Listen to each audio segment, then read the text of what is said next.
अच्छा क्या था। ठीक है स्टार्ट करें। ठीक है, मुझे बस 1 मिनट में मैं आपको ओके करता हूँ। बिल्कुल। तो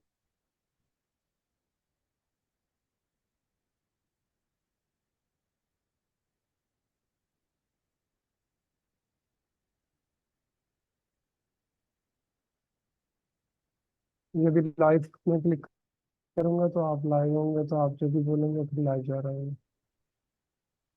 हम्म, जो का शॉप लाइव है।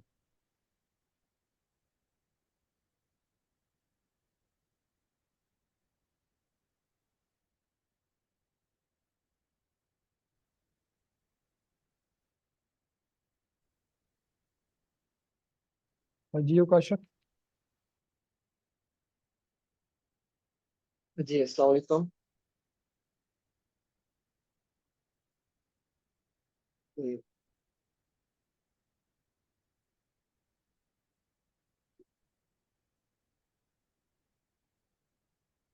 अस्सलाम वालेकुम एवरीवन। अच्छा, आज हमारी लाइव सेशन में हम जो प्रोजेक्ट बनाने वाले हैं उसका नाम है करेंसी कन्वर्टर।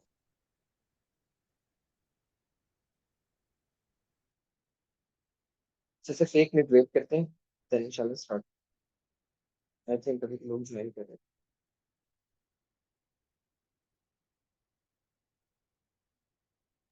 हाँ, जी का शॉप लाइव है। जब तक आप हेलो हाय कर लें और फिर जब स्ट्रीम लाइव जा रही है तो आप ब्रेक करेंगे, तो वो फिर स्ट्रीम परेशान हो जाए। आप चलें। कंटिन्यू करें इसको, क्या करेंगे। अच्छा,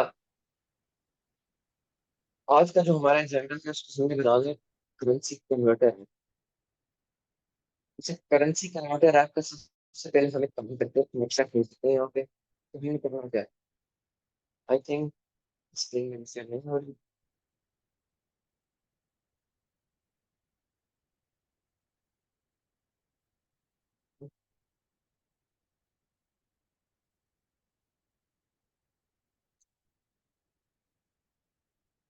सब ऑडियो क्लियर नहीं है।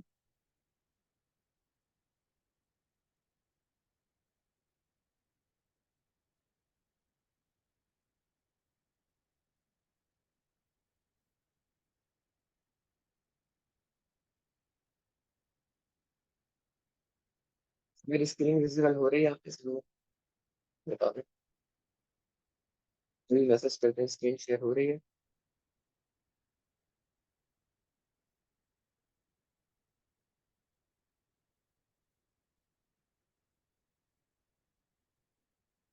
ठीक है। सो एक नक्शा खींचते हैं कि आज हमें बनाना क्या है। बेसिकली हमने बनाना है करेंसी कन्वर्टर है। इस ऐप में होगा क्या कि सबसे पहले हमें यूजर एक इनपुट देगा, जैसे आप लोगों ने गूगल पे देखा होगा। फिर यहाँ पे लिखा गूगल टू पीपीआर। तो ये देखो, वहाँ पे आप एक करेंसी देते हैं जिस करेंसी से आपने कन्वर्ट कर लो। दूसरी करेंसी देते हैं जिसमें कन्वर्ट कर लो। उसके बाद इनकी एक लिंक सीख देते हैं आप। तो क्या मुझे बताइए, $2 कितने होते हैं? इससे कहते हैं तो इसी को $3 कितने होते हैं? तो मुझे गूगल पे आपने बताया कितने होते हैं। यहाँ से अपनी करेंसी कह सकता हूँ कि किस करेंसी से मुझे किस करेंसी में कन्वर्ट करना है। तो साहब मैं कह रहा हूँ कि यहाँ पे मुझे चाहिए भाई इंडियन रुपीज से पाकिस्तानी रुपीज में कन्वर्ट करना है। मैंने कहा 3 इंडियन रुपीज कितने होते हैं? तो मुझे गूगल ने कहा कि 10 पाकिस्तानी रुपीज होते हैं। कुछ इस किस्म का ही हम डिजाइन जो लिखे हैं वो सीधा रहेगा इस पे होगा। हम कमांड लाइन को यूज करके बात करेंगे। सर तो ये कुछ नहीं बनाना है। सबसे पहले क्या होगा, यहाँ पे आपको बता दूँ। ये एक 100% फील्ड होगी। सर जिसमें यूजर लिखेगा कि उसको किस करेंसी से कन्वर्ट करना है, उसके बाद हमारे पास एक सेकंड इनपुट होगा जिसमें यूजर लिखेगा कि किस करेंसी के लिए कन्वर्ट करना है।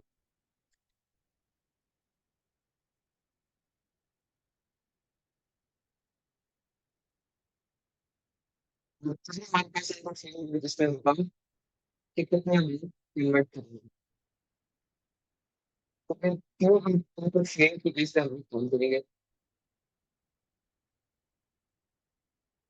सर आज के टॉपिक को, आज के प्रोजेक्ट बनाने से पहले उस टॉपिक्स जिनको कवर करना जरूरी है, जो कि हम यूज करेंगे आपके प्रोजेक्ट है। जैसे मुझे चैट पे बताओगे कितने ऐसे लोग हैं जिनको जावास्क्रिप्ट के ऑब्जेक्ट के बारे में पता क्या होता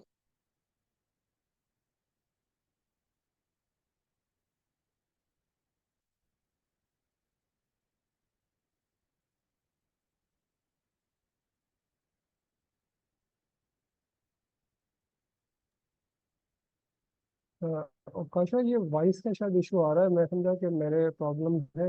मैंने दूसरी स्ट्रीम पे भी ऑन करके देखा है, तो स्टूडेंट के मैसेजेस भी आ रहे होंगे। आपने देखा है कि वॉइस आपकी शायद थोड़ी डिस्टॉर्ट आ रही है। है? अरे बस।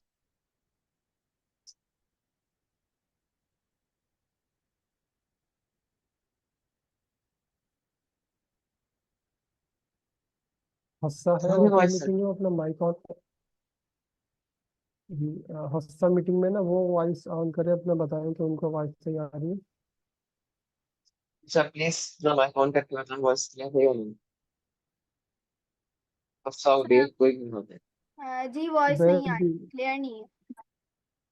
ओके, अच्छा, उबैद भी ठीक है। है मेरे साथ। उबैद को अनम्यूट कर ग्रुप देते हैं। ग्रुप में आ रही है क्या, मसला क्या है? अच्छा काशा भाई, आपकी आवाज़ जो है क्लियर नहीं है।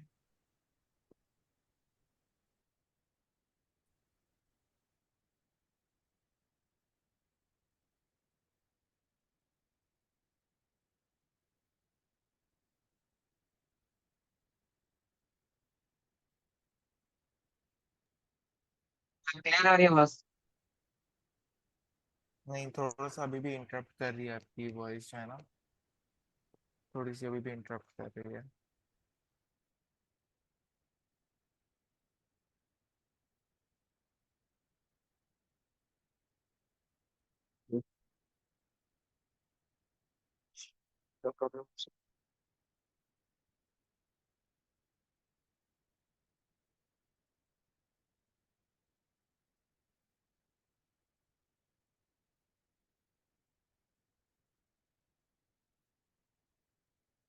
सब बताएं, क्लियर है आवाज? ये सब बेहतर है ओ काशा भाई। अच्छा मतलब आवाज टूट के आ रही है या क्या हो रहा है, नॉइस आ रही है, क्या हो रहा है? यार थोड़ी कट कट के आ रही है और थोड़ा इंटरप्ट भी कर रही है आपकी वॉइस। मेरे ख्याल से हाँ, वाईफाई इशू है या तो थोड़ा सा आपका। नहीं, मुझे हैंड फ्री का इशू लग रहा है। ये जो ब्लूटूथ यूज करते हैं मेरे ख्याल में ना आकाशा भाई, अ, जी। कोई वायर्ड वाला लगा ले है ना, और उससे बात करके देखें। वायर्ड वाला कोई अगर रखा हुआ है हैंड फ्री, तार वाला, तो भी है। अगर है। अवेलेबल तो नहीं है मेरे पास थी।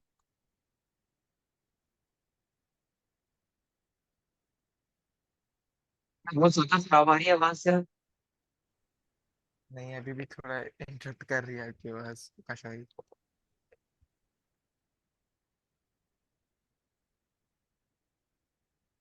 पहले आप थोड़ी देर कोई बात करें, मैं देखूँ आपकी आवाज़ अच्छा जो है। मैसेज चेक करने के लिए।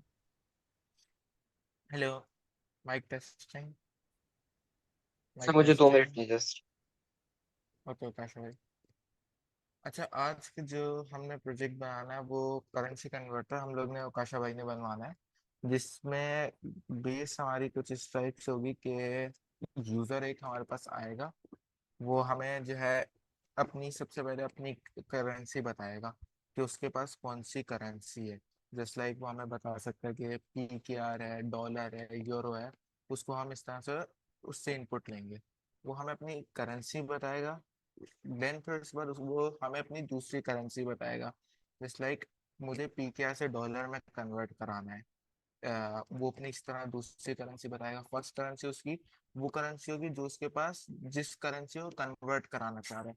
दूसरी करेंसी वो होगी जिसमें वो कन्वर्ट कराना चाह रहा है। एंड देन फिर उसके बाद जो है हम उसको कैलकुलेट करेंगे, जो हमारे पास पीछे लॉजिक लगी हुई होगी। जो भी हमारा रेट बनता है, जैसे डॉलर को जो है PKR में कन्वर्ट करेंगे। देन फिर उसके बाद जो है हम उसको जो है अमाउंट उसका जो भी होगा वो उसको शो करा देंगे। क्लियर है? आज का हमारा जो एजेंडा है, जो भी हमारा प्रोजेक्ट है उसका एजेंडा हमारा आप लोग को क्लियर है?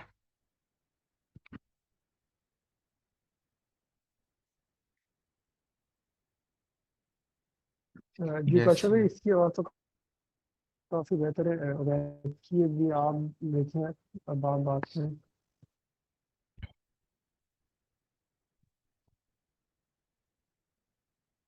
रिपीट कर दें।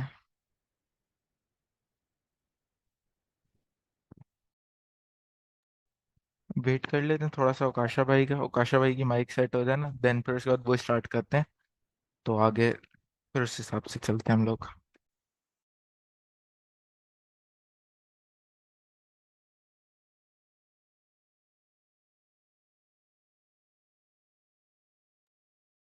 मेरा पूरा करो, आवाज सही आ रही है?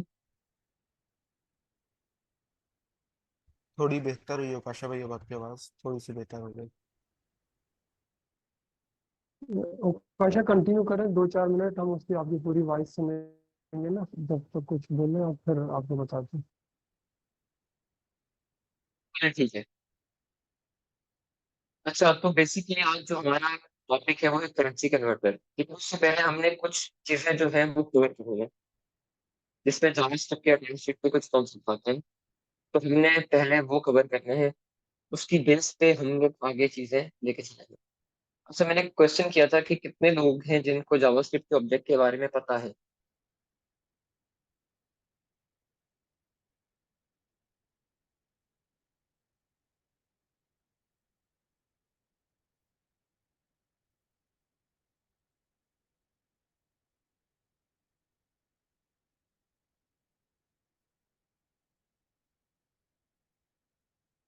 अच्छा, उकाशा मैंने माइक सबका ना म्यूट किया हुआ है, थोड़ा को म्यूट कर सकते हैं। तो अब वो या तो चैट में बताएंगे आपको स्टूडेंट्स, ठीक या है। वो हैंड रेस करके बताएंगे। ओके। सर देखें, सबसे पहले हम लोग जावास्क्रिप्ट के ऑब्जेक्ट को हेवी से समझ देते हैं। उसके जो कॉन्सेप्ट है वो देख लेते हैं। उसके बाद हम अपने प्रोजेक्ट की तरफ मूव करते हैं। सर हमारे सबसे पहला काम होता है कोई भी प्रोजेक्ट बनाना या फोल्डर क्रिएट करना। तो यहाँ पे आते हैं, सिंपली हम फर्स्ट क्लास में देख के आ रहे हैं। यहाँ पे लिखते हैं करेंसी कन्वर्टर, फोल्डर क्रिएट करके। इसमें एक बार दोबारा से रिवाइज कर रहा हूँ ईच एंड एवरीथिंग, ताकि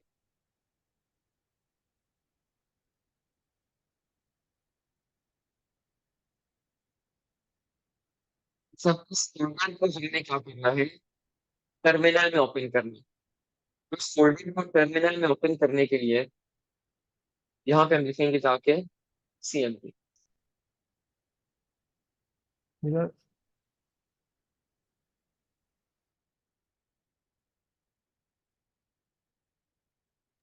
ओकाशा भाई अभी भी आपकी आवाज़ जो है ना क्लियर नहीं आ रही है, चैट भी यही कह रहे हैं। सेकंड सर्विस से एक काम करता हूँ, ये रिमूव भी कर देता हूँ।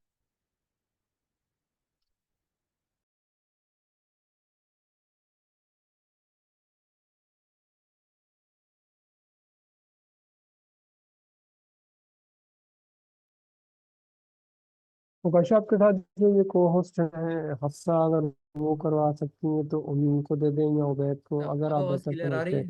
हैं। या आप अपना माइक चेंज कर लें कोई। अब आवाज क्लियर है? जी, ये बिल्कुल क्लियर थे अभी लास्ट में जो आपने पूछा। अच्छा, अब मैंने ना जी अब हैंड क्लियर है। एयरबड्स रिमूव कर दिए हैं। हेलो। अब क्लियर है ना? अब बता दें। यस क्लियर है ओकाशा भाई, अब बिल्कुल सही है। ओके, चले डन है।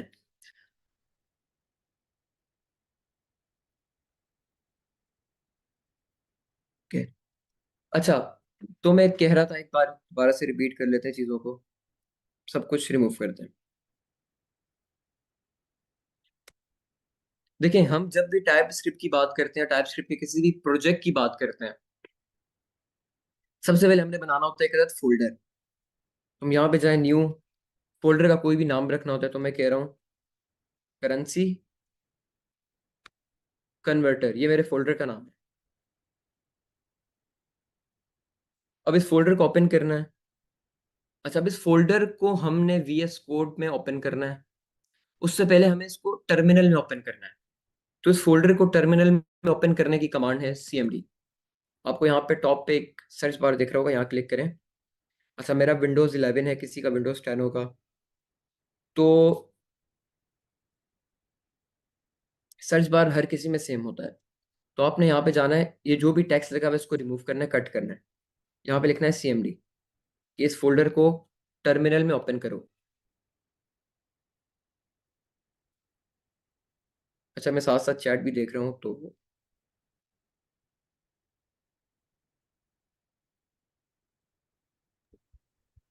क्लियर है अभी तक तो कौशल भाई, ओके आप मूव करें आगे। चले। अच्छा, अब इस फोल्डर को हमने टर्मिनल में ओपन करना है, तो मैंने लिखा CMD, ये मेरा प्रोजेक्ट या फोल्डर टर्मिनल में ओपन हो गया। अच्छा, अब इसको मुझे VS कोड में भी ओपन करना है, तो जल्दी से बता दें क्या कमांड है VS कोड में इस प्रोजेक्ट को ओपन करने की, चैट में बता दें।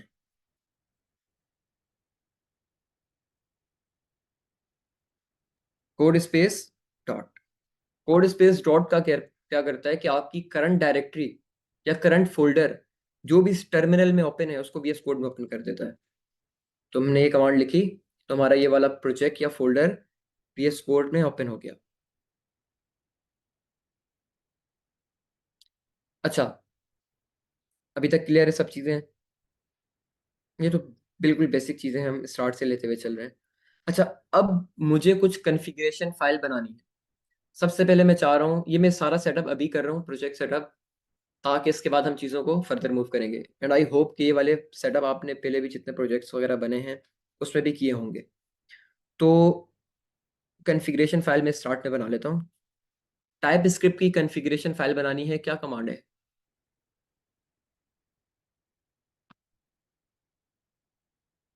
टाइप स्क्रिप्ट की कॉन्फ़िगरेशन फाइल बनानी है तो क्या कमांड है? TSC --init। कॉन्फ़िगरेशन फाइल बन गई। अब हमें बनानी है Node.js की कॉन्फ़िगरेशन फाइल, ये पैकेज की कॉन्फ़िगरेशन फाइल बनानी है। अगर सिंपल कहें तो package.json की फाइल बनानी है। क्या कमांड है?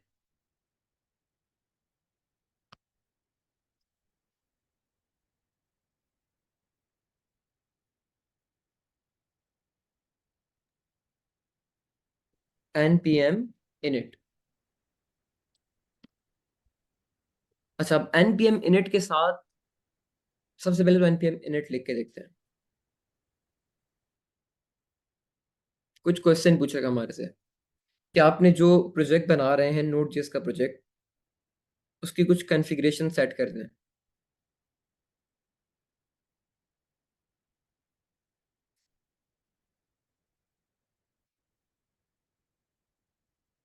सबसे पहले पूछ रहे हैं पैकेज का नाम। अच्छा, यहाँ पे अभी के लिए हम लोग हर चीज को यस यस करते हैं, सिर्फ एंटर प्रेस करें, आप जस्ट एंटर प्रेस करें और कुछ नहीं करें। जो भी सवाल पूछ रहे हैं एंटर प्रेस करते जाएं। वो आपके लिए एक अदद कॉन्फ़िगरेशन फाइल package.json की फाइल बना देगा। वो कह रहा है कि इज दिस ओके? मैंने कहा भाई ओके, डन। यहाँ पे आप देखें आपके पास एक package.json की फाइल बन गई। नहीं नकाशा अब भाई, ये दो ये फाइल्स के, बहुत लंबा नहीं हो गया कि हम एंटर एंटर एंटर एंटर करे जा रहे हैं? ये थोड़ा अच्छा लंबा लंबा तरीका नहीं क्या? हो गया? चलो डिलीट करते हैं इसको, कुछ और शॉर्टकट देखते हैं, डिलीट ठीक करते है, हर जगह शॉर्टकट चाहिए होता है ना हमें, हैं। टाइम हाँ वेस्ट बिल्कुल, नहीं कर सकते हम। बिल्कुल। मैंने फाइल डिलीट कर दी package.json की।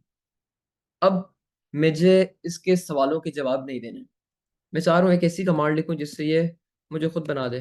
npm init तक तो पहले वाली कमांड मैंने लिखा, npm init आगे स्पेस, आगे मैंने कहा -5। इसका मतलब है कि आप जो भी सवाल पूछ रहे हो सबको यस ही कंसिडर करो। जितने भी आपने मेरे से सवाल पूछे थे उसको सबको यस कंसिडर करके पैकेजेशन की फाइल बना। मैंने कहा ठीक है, ये देखें बगैर कोई सवाल पूछे टाइप स्क्रिप्ट सॉरी package.json की फाइल मेरे लिए बन गई। जो काम पहले पैकेजेशन में था सेम काम यहाँ पे। अच्छा, अब हमने दो फाइल्स अपनी बना ली। अब हमारा मेन काम है कोडिंग करना। क्या मेन काम है? कोडिंग करना। कोडिंग करने के लिए क्या करते हैं हम लोग? एक अदद फाइल क्रिएट करते हैं। और फाइल क्रिएट करने के लिए आप लोग देख लेना, यहाँ पे दो आपको 4 बटन दिख रहे हैं टोटली, जिसमें से एक है न्यू फोल्डर का और एक है न्यू फाइल का। हमने न्यू फाइल क्रिएट करनी है, ना कि फोल्डर। तो आप इस पे क्लिक करेंगे, यहाँ पे आप कुछ भी नाम रख लें, मैंने कहा index dot T S. Dot T S का मतलब मेरी फाइल का नाम, सॉरी डॉट टी एस का मतलब एक्सटेंशन टाइप स्क्रिप्ट की। इंडेक्स मेरी फाइल का नाम, आगे डॉट टी एस का मतलब टाइप स्क्रिप्ट की फाइल बनने जा रही है। मैंने कहा बना दो, उसने कहा ठीक है। अच्छा, यहाँ पे कितने ऐसे लोग हैं, मुझे एक चीज बताएं, जिनको पता है कि वेरिएबल में हम क्या स्टोर करते हैं और हमारे पास एरेज क्या होती हैं। ज्यादा डेप्थ में जाने की जरूरत नहीं है, थोड़ा बहुत पता हो कि ये चीजें क्या होती हैं। कितनों को पता है कि एरे क्या होता है और वेरिएबल क्या होता है? Data, okay. तकरीबन सबको ही पता है कि वेरिएबल क्या होता है। एरे का मोस्ट प्रोबेबली 60-70% लोगों को पता होगा। ओके, अच्छा। अब यहाँ पे जो सबसे समझने वाली चीज है वो ये है कि हम वेरिएबल बनाते क्यों हैं। वेरिएबल बनाने का फायदा होता है कि हम अपने डेटा को वेरिएबल के अंदर स्टोर करें। सबसे पहला और बेहतरीन फायदा वेरिएबल बनाने का क्या है कि हम अपने डेटा को वेरिएबल में स्टोर करें। अब यहाँ पे जो टर्म आई ना डेटा, अब सारा गेम उसका है। अब हमने डेटा को समझना है डिफरेंट फॉर्मेट्स के अंदर। ये जो मैंने बात की ना, एरे, ऑब्जेक्ट, ये कुछ भी नहीं है, ये डेटा है हमारे पास, लेकिन डिफरेंट फॉर्मेट्स के अंदर है। मिसाल के तौर पे मेरे पास अगर इमेज की फाइल बनानी है तो वो भी डेटा है, लेकिन वो एक स्पेसिफिक फाइल फॉर्मेट के अंदर स्टोर है। Dot P N G, dot JPEG, dot GIF. PDF की फाइल बनानी है तो डॉट पीडीएफ के फॉर्मेट के अंदर ही वो स्टोर होगा डेटा। है डेटा ही, लेकिन मल्टीपल फॉर्मेट्स के अंदर मेरा वो डेटा स्टोर हो रहा है।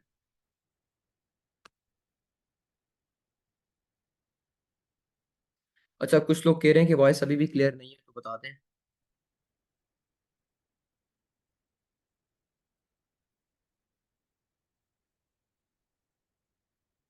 अच्छा उबैद, बता दें वॉइस क्लियर है या नहीं।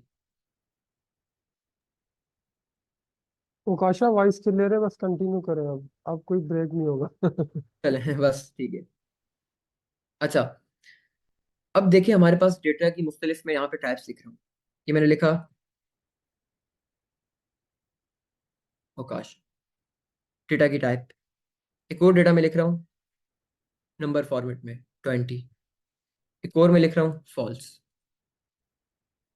ये हमारे पास सब क्या है, डेटा की टाइप। ओकाशा एक अदद स्ट्रिंग है, इसको हम नंबर कहते हैं। ये जो हमारे पास डेटा की टाइप है इसको हम बुलियन कहते हैं टाइप स्क्रिप्ट की जबान में या प्रोग्रामिंग की दुनिया में। बाकी लैंग्वेजेस भी इसको यही कहती हैं। तो एक हमारे पास स्ट्रिंग हो गया, एक नंबर हो गया, एक अदद बुलियन हो गया। अब इस डेटा को अगर मैं एक वेरिएबल बना के स्टोर कर दूं, मैंने लिखा let my name is equal to, let my name is equal to Prakash. ये मैंने एक वेरिएबल बना के उसके अंदर एक डेटा स्टोर कर दिया स्ट्रिंग टाइप का। तो ये हमारे पास डेटा है। क्या डेटा है? ये नाम, इसको मैंने वेरिएबल में स्टोर कर दिया। अच्छा, अब आप लोगों ने अगर इंक्वायरर यूज किया है तो आप लोगों को एरे के बारे में भी पता होगा। ये लास्ट जो हमारा प्रोजेक्ट था, I think to do app था, तो टू डू ऐप के अंदर भी आप लोगों ने एरे को वाइडली यूज किया है। एरे क्या होता है? जब भी हमारे पास कोई ऐसा केस आ जाए कि हमें एक ही टाइप का डेटा, मिसाल के तौर पे एक ही तरीके का डेटा, उसको स्टोर करना। फॉर एग्जाम्पल, मेरी एक क्लास है, क्लास के अंदर मल्टीपल स्टूडेंट्स बैठे हैं। अब मुझे हर स्टूडेंट का नाम स्टोर करना है। पहला तरीका तो ये कि let student 1 is equal to Ali, let student 2 is equal to Umar, let student 3 is equal to Aamir, कुछ भी, वट जो भी नाम है। अब मुझे स्टूडेंट का डेटा स्टोर करना है। स्टूडेंट्स के लिए मैं कुछ एप्लीकेशन बना रहा हूँ क्लास के लिए। तो स्टूडेंट्स का डेटा मैंने इस तरीके से स्टोर कर लिया। एक तरीका ये था कि हर स्टूडेंट के लिए वेरिएबल बनाते जाओ। अब कितने वेरिएबल बनाऊंगा भाई मैं? कितने वेरिएबल बनाऊंगा? जितने स्टूडेंट होंगे, अगर कोई एडिशन स्टूडेंट आएगा तो उसके लिए अलग वेरिएबल बनाओ। तो ये मेरा कोड बिल्कुल देखने में भी गंदा हो जाएगा। कितने सारे वेरिएबल्स बनाए हुए हैं आपने।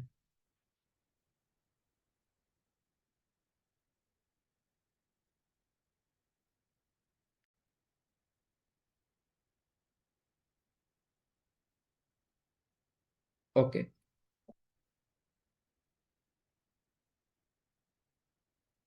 अच्छा स्क्रीन जूम कर दूं तो कर देते हैं। आई होप अब क्लियर होगी। अच्छा, तो ये मेरे पास कुछ स्ट्रिंग किस्म का डेटा था। अब मुझे स्टूडेंट्स के नाम के साथ साथ उनकी एज या रोल नंबर भी स्टोर करने हैं। तो यहाँ पे मैं जाऊंगा late std1 name, sorry as. अब मैं इनके नाम के साथ साथ इनकी एज भी स्टोर करूंगा। Let std2 age. तो मुझे इस तरीके से काम करना पड़ेगा अगर हम सिर्फ और सिर्फ सिंगल वेरिएबल के अंदर सिंगल किस्म का डेटा स्टोर करने के लिए जो भी हमारा कॉन्सेप्ट है उसको लेके चले।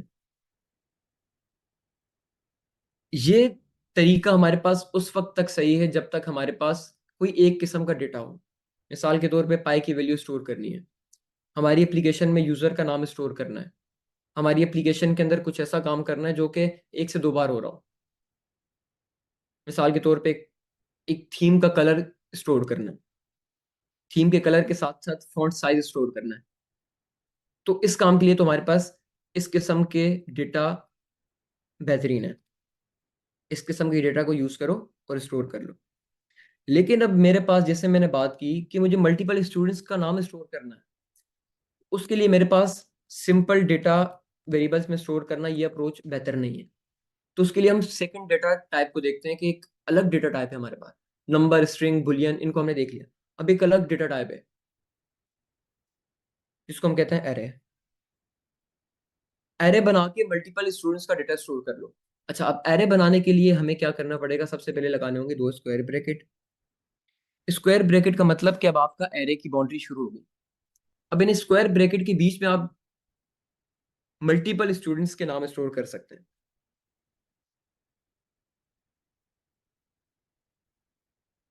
मिसाल के तौर पे मैंने फर्स्ट स्टूडेंट का नाम स्टोर करना है। स्टूडेंट का नाम किस फॉर्मेट में आता है? स्ट्रिंग में। तो मैंने कहा भाई यहाँ पे लिख दो अली।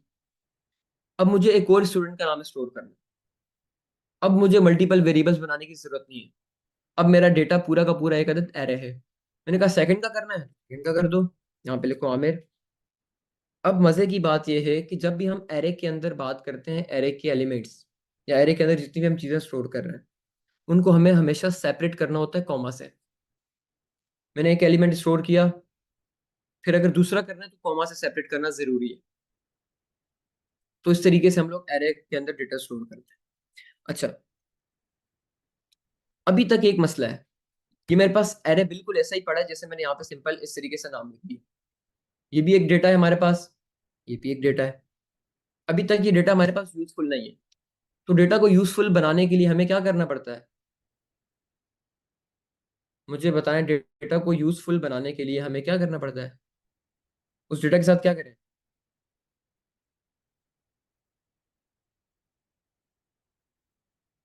स्टोर कर दें। कहाँ पे? वेरिएबल्स के अंदर। इस डेटा को हम वेरिएबल में स्टोर कर देते हैं। मैंने कहा let students is equal to, आगे हमारा डेटा, मल्टीपल डेटा है, मल्टीपल स्टूडेंट्स का डेटा है। तो इस तरीके से स्टोर कर लें। अच्छा, एक मिनट प्लीज होल्ड करें। अच्छा उबैद, आप इसको एक बार रिवाइज करवा दो, फिर आगे चलते हैं।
अच्छा, सॉरी वो, अच्छा कुछ स्टूडेंट कह रहे हैं कि हम यहाँ प्रोजेक्ट बनाने आए थे, तो ये क्या हो रहा है? अच्छा देखिए, मैं जस्ट कुछ चीज़ें रिवाइज कर रहा हूँ और एक ऑब्जेक्ट का नया टॉपिक है, उसको कवर करके देन इंशाल्लाह हम प्रोजेक्ट ही बनाएंगे। इन चीज़ों को हम जल्दी से वाइंड अप कर रहे हैं। अच्छा, तो ये हमारे पास एक किस्म का डेटा था कि अगर मुझे मल्टीपल स्टूडेंट्स के नाम स्टोर करने हैं तो मैं इस तरीके से एरे बना के कर लूंगा। और आप लोगों को पता है कि एरे की प्रॉपर्टीज को गेट कैसे करते हैं? स्टूडेंट्स और आगे उसका इंडेक्स नंबर, स्टूडेंट्स आगे उसका इंडेक्स नंबर। अच्छा, अब मेरे पास डेटा इस टाइप का भी नहीं है ना, मेरे पास प्रिमिटिव डेटा है, मतलब एक स्टूडेंट का नाम उकाशा, उसकी एज 20, या उसका कोई कोई भी और इस किस्म का डेटा जो कि प्रिमिटिव हो। अब हमारे पास ऐसा केस नहीं, ना हमारे पास कोई ऐसा केस है, डेटा हमारे पास ना ऐसे टाइप का है कि हम उसको एरे के अंदर स्टोर कर सकें। मिसाल के तौर पे पूरी क्लास के स्टूडेंट्स के नाम, अब डेटा ऐसा भी नहीं है हमारे पास। मतलब ना हम सिंपल ऐसे स्ट्रिंग वगैरह यूज कर सकते हैं, ना हम लोग एरे को यूज कर सकते हैं, तो क्या यूज करें? अब हमारे पास जो डेटा है उसमें हमें एक स्टूडेंट का नाम भी स्टोर करना है, उसकी एज भी स्टोर करनी है, उसका रोल नंबर भी स्टोर करना है, उसके ग्रेड भी स्टोर करने हैं। तो अब हम क्या करें? हमने एक चीज पढ़ी थी कि हम इस तरीके से नहीं करेंगे, बिल्कुल ये बेस्ट अप्रोच नहीं है। लेट स्टूडेंट वन नेम, फिर लेट स्टूडेंट वन एज, ये तरीका था, हम इस तरीके से नहीं करेंगे। तो फिर क्या करें? इस प्रॉब्लम को सॉल्व करने के लिए हमारे पास जो भी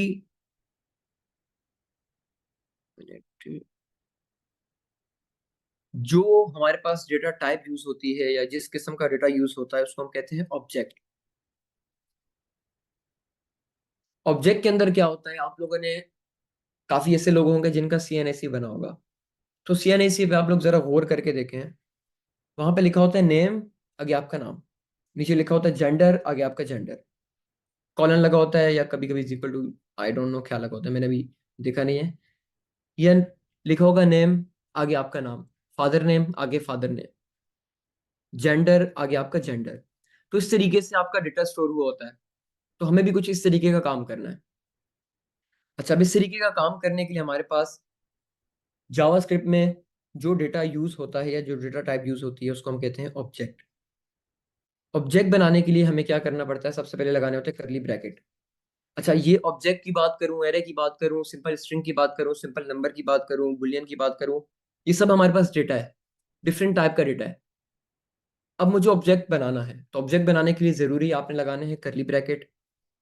अच्छा, करली ब्रैकेट के अंदर आप लोगों ने की वैल्यू पेयर की सूरत में अपना डेटा स्टोर करना है।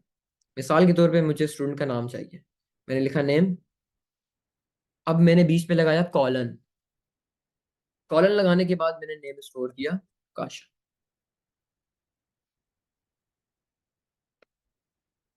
अच्छा, इसको हम कहते हैं ऑब्जेक्ट की एक अदद प्रॉपर्टी।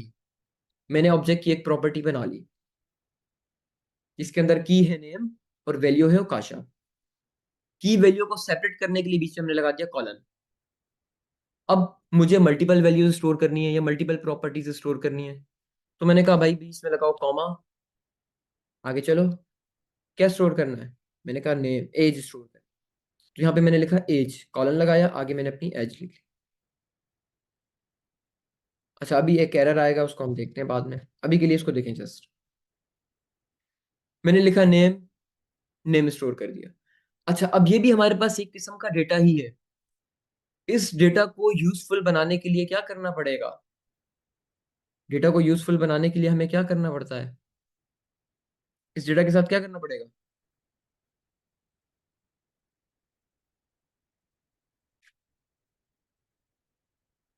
अच्छा, कमेंट्स नहीं आ रहे, मैं कमेंट देख रहा हूँ कश्यप चैट। कमेंट बंद किए थे, कहे तो ऑन कर दूं, क्योंकि वो स्टूडेंट का आ रहा था कि बहुत ज्यादा चैट शुरू हो गई थी कि कोड समझ नहीं चलें आ ठीक रहा है, है, नो की प्रॉब्लम, चेकिंग हो रही है। चलें कोई नहीं। इस किस्म तो के आप जब डेटा को कहेंगे ना, मैं स्टोर ऑन करने, करके फिर कमेंट्स ले लेंगे। चलें अभी ले लें, 1 मिनट, एक सवाल है।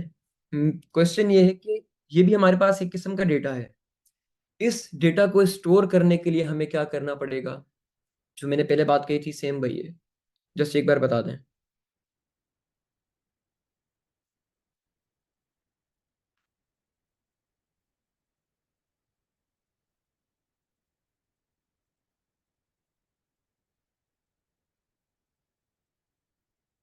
अच्छा कमेंट्स नहीं आ रहे तो चले, कोई नहीं। इस डेटा को स्टोर करने के लिए भी हमें कोई भी वेरिएबल चाहिए। वेरिएबल बनाना बहुत सिंपल है, लेट स्टूडेंट, वेरिएबल का नाम कुछ भी रख ले, मैंने लिखा है student data is equal to के बाद हम स्टोर करते हैं कोई भी डेटा, किसी भी किस्म का डेटा। तो इस केस में मैंने अपना डेटा स्टोर कर दिया, पूरा का पूरा ऑब्जेक्ट। ये मेरा पूरा का पूरा ऑब्जेक्ट एक किस्म का डेटा है, तो मैंने पूरा का पूरा ऑब्जेक्ट स्टोर कर दिया। जहां तक क्लियर है कि ऑब्जेक्ट क्या होते हैं, क्योंकि हम ऑब्जेक्ट को यूज करेंगे।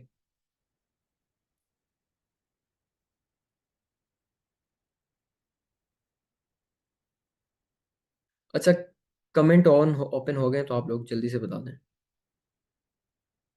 ओके, ऑब्जेक्ट बनाया हमने, ऑब्जेक्ट को डेटा के अंदर, वेरिएबल के अंदर स्टोर कर लिया ताकि ऑब्जेक्ट हमारे पास यूज हो सके। अब मुझे इस ऑब्जेक्ट के अंदर नेम नाम की प्रॉपर्टी को एक्सेस करना है, यहाँ पे मुझे यूज करना है, कंसोल के अंदर यूज करना है। तो क्या करूंगा,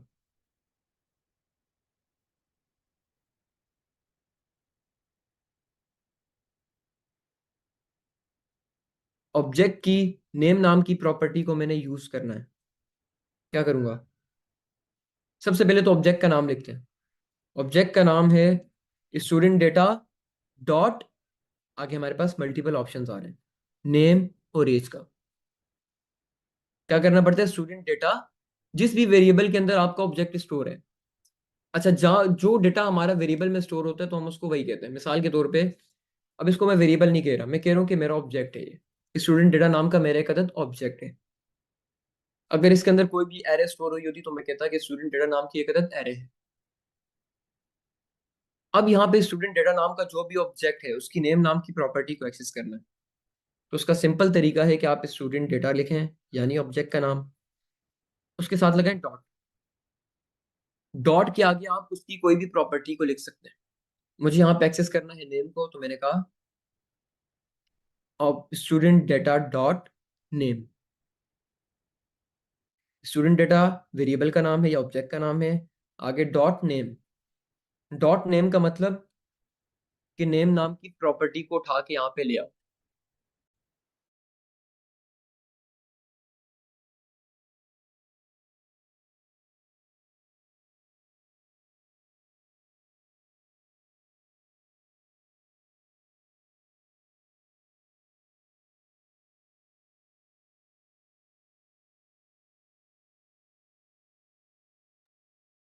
अच्छा ये तरीका था हमारे पास ऑब्जेक्ट की प्रॉपर्टी को एक्सेस करने का। अब आसान हो गया ना, एक ही वेरिएबल बनाया उसमें मल्टीपल डेटा स्टोर कर दिया। मिसाल के तौर पे आगे चल के मुझे रोल नंबर भी स्टोर करना है, तो मैंने लिखा रोल नंबर, कॉलन लगाया, आगे मैंने लिखा ABC 1 2 3 4, ये मेरा रोल नंबर है, इसको भी स्टोर कर दिया। अब कुछ और आगे चल के एड्रेस स्टोर करना है, तो मैंने लगाया कॉमा, आगे चल के मैंने लिखा यहाँ पे न्यू प्रॉपर्टीज ऐड कर रहा हूँ मैंने लिखा कराची। तो इस तरीके से मैं अपने ऑब्जेक्ट के अंदर मल्टीपल प्रॉपर्टीज ऐड कर सकता हूँ, और उसको एक्सेस करने के लिए ऑब्जेक्ट का नाम, आगे डॉट, आगे प्रॉपर्टी का नाम। इस तरीके से मैं प्रोजेक्ट ऑब्जेक्ट की प्रॉपर्टीज को एक्सेस कर सकता हूँ। तो इसको एक बार कंसोल करके देख लेते हैं। सबसे पहला काम है हमारा इस फाइल को जावास्क्रिप्ट के अंदर कन्वर्ट करना। तो उसकी कमांड है tsc, आगे फाइल का नाम index.ts। जावास्क्रिप्ट की फाइल मेरी बन गई। अब इस जावास्क्रिप्ट की फाइल को चलाना है, कमांड है node index.js। ये देखिए ऑब्जेक्ट की प्रॉपर्टी मेरे पास यहाँ पे एक्सेसिबल हो गई और कंसोल में प्रिंट हो गई। तो इस तरीके से हम ऑब्जेक्ट की प्रॉपर्टीज को एक्सेस करते हैं। अच्छा अब मजे की बात बताता हूँ, वो ये है कि ऑब्जेक्ट की प्रॉपर्टी को एक्सेस करने का हमारे पास एक और भी तरीका होता है। ऑब्जेक्ट की प्रॉपर्टी को एक्सेस करने का हमारे पास एक और तरीका होता है। एक तो मैंने लिखा स्टूडेंट डेटा डॉट नेम, वो तरीका मुझे कौन बताएगा। ऑब्जेक्ट की प्रॉपर्टी को एक्सेस करना है, लेकिन डॉट वाली नोटेशन के बगैर करना है।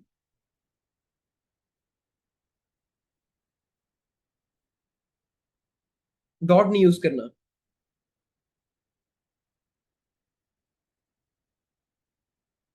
बिल्कुल।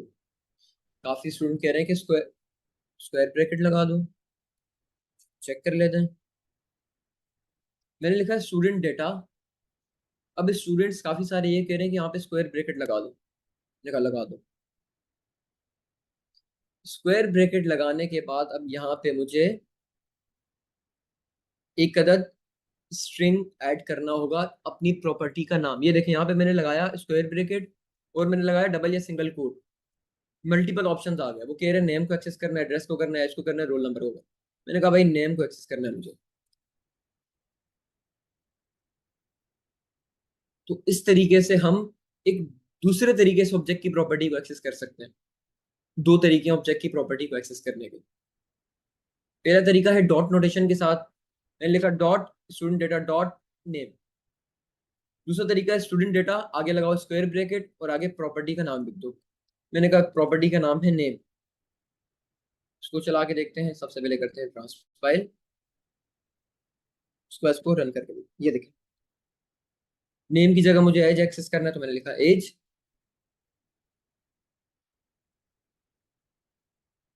एज भी इस तरीके से एक्सेसिबल हो गई। अब मेरा यहाँ पे एक सवाल है। अच्छा, ये चीजें मैं जो बता रहा हूँ ये प्रोजेक्ट के अंदर यूज होंगी आगे चल के। अब जो हम प्रोजेक्ट बनाएंगे, ये वाला तरीका हम क्यों यूज कर रहे हैं? जब हमारे पास डॉट की नोटेशन के साथ ऑब्जेक्ट की प्रॉपर्टी एक्सेस करने का एक तरीका मौजूद है, तो ये वाला तरीका यूज करने का क्या फायदा है? डॉट लगा के कर दें। डॉट वाली आसान है ना, डॉट लगाएं वो आपको बता देगा। अच्छा, यहाँ पे किसी ने कहा है कि डायनेमिक वैल्यू को अगर करना हो, ये क्या बात कर दी किसी ने? ये किसी ने क्या बात कर दी कि डायनेमिक वैल्यू को स्टोर करना, एक्सेस करना? मिसाल के तौर पे हमें किसी भी ऑब्जेक्ट की डायनेमिक प्रॉपर्टी को एक्सेस करना है अगर, तो डायनेमिक से मुराद मेरे पास एक अदद ये वेरिएबल है, let property is equal to name. अब मुझे इस वेरिएबल की मदद से ऑब्जेक्ट की प्रॉपर्टी को एक्सेस करना है। अब मुझे वेरिएबल का नाम, अब इसको ऐसे समझें, मिसाल के तौर पे ये प्रॉपर्टी का नाम मुझे यूजर इनपुट बॉक्स में देगा कि भाई मुझे नेम को एक्सेस करना है या मुझे एज को एक्सेस करना है। ये वाला वेरिएबल प्रॉपर्टी का नाम मुझे यूजर इनपुट बॉक्स में देगा, यूजर से मैं इसको एक्सेस करूंगा, यूजर देगा। तो इस किस्म के काम को करने के लिए हमारे पास स्क्वायर वाली नोटेशन यूज होती है। कैसे होती है? अब यहाँ पे मुझे प्रॉपर्टी को एक्सेस करना है। अब यहाँ पे अगर मैं लिखूं स्टूडेंट डेटा डॉट प्रॉपर्टी, तो इस तरीके से तो मैं एक्सेस नहीं कर सकता भाई, क्योंकि डॉट प्रॉपर्टी अगर मैं लिखूंगा तो वो यहाँ पे इस ऑब्जेक्ट के अंदर डॉट प्रॉपर्टी को चेक करेगा। वो कहेगा कि प्रॉपर्टी नाम की कोई भी यहाँ पे प्रॉपर्टी पड़ी हुई है, ऐसे वो इस तरीके से चेक करेगा। लेकिन इस केस में हमारे पास प्रॉपर्टी नाम की कोई भी प्रॉपर्टी नहीं पड़ी हुई, तो डॉट के साथ मैं नहीं कर सकता। दूसरा तरीका है कि स्क्वायर ब्रैकेट लगाओ, यहाँ पे हार्ड कोडेड वैल्यू देने के बजाय वेरिएबल का नाम लिख लो। अब यहाँ पे एक एरर आ रहा है, उसको अभी के लिए इग्नोर करें। यहाँ पे नहीं लगा, सॉरी, यहाँ पे नहीं लगा के। अच्छा, ये एनी जो मैंने लगाया है ये हमारे पास वेरिएबल की टाइप डिफाइन करने के लिए होता है। तो अभी के लिए एनी लगा दें, इसकी डेप्थ में जाने की भी जरूरत नहीं है। इसको हम फर्दर क्लासेस के अंदर, ऑन साइट क्लासेस में या लाइव क्लासेस में ही कवर करेंगे। कभी के लिए इसको एनी रखें। एनी का मतलब कि कुछ भी हो सकता है। अब मैंने अपनी वेरिएबल ऑब्जेक्ट की प्रॉपर्टी को एक्सेस करने का तरीका कर दिया थोड़ा सा डायनेमिक। डायनेमिक से मुराद, अब इसको चला के देखते हैं। चला के देखेंगे क्या प्रिंट होगा। क्या प्रिंट हुआ उकाशा? अब इसको मैं चेंज करके मैं कर रहा हूं, मुझे एज को एक्सेस करना है तो इसको चेंज करके मैंने एज लिख दिया, तो एज प्रिंट हो गई। इसी तरीके से डायनेमिकली अब मैं ऑब्जेक्ट की प्रॉपर्टी को एक्सेस कर सकता हूं। जरूरी नहीं है कि ये वैल्यू यहाँ पे हार्ड कोडेड हो। ये वैल्यू यूजर मुझे इनपुट बॉक्स में भी दे सकता है कि मुझे एज को एक्सेस करना है, नेम को करना है, रोल नंबर करना है, एड्रेस करना है। तो इस काम के लिए हम लोग डॉट वाली नोटेशन की बजाय स्क्वायर वाली नोटेशन को यूज करते हैं ऑब्जेक्ट की प्रॉपर्टी को एक्सेस करने के लिए। यहां तक क्लियर है तो बताएं, फिर हम आगे अपने प्रोजेक्ट की तरफ चलते हैं।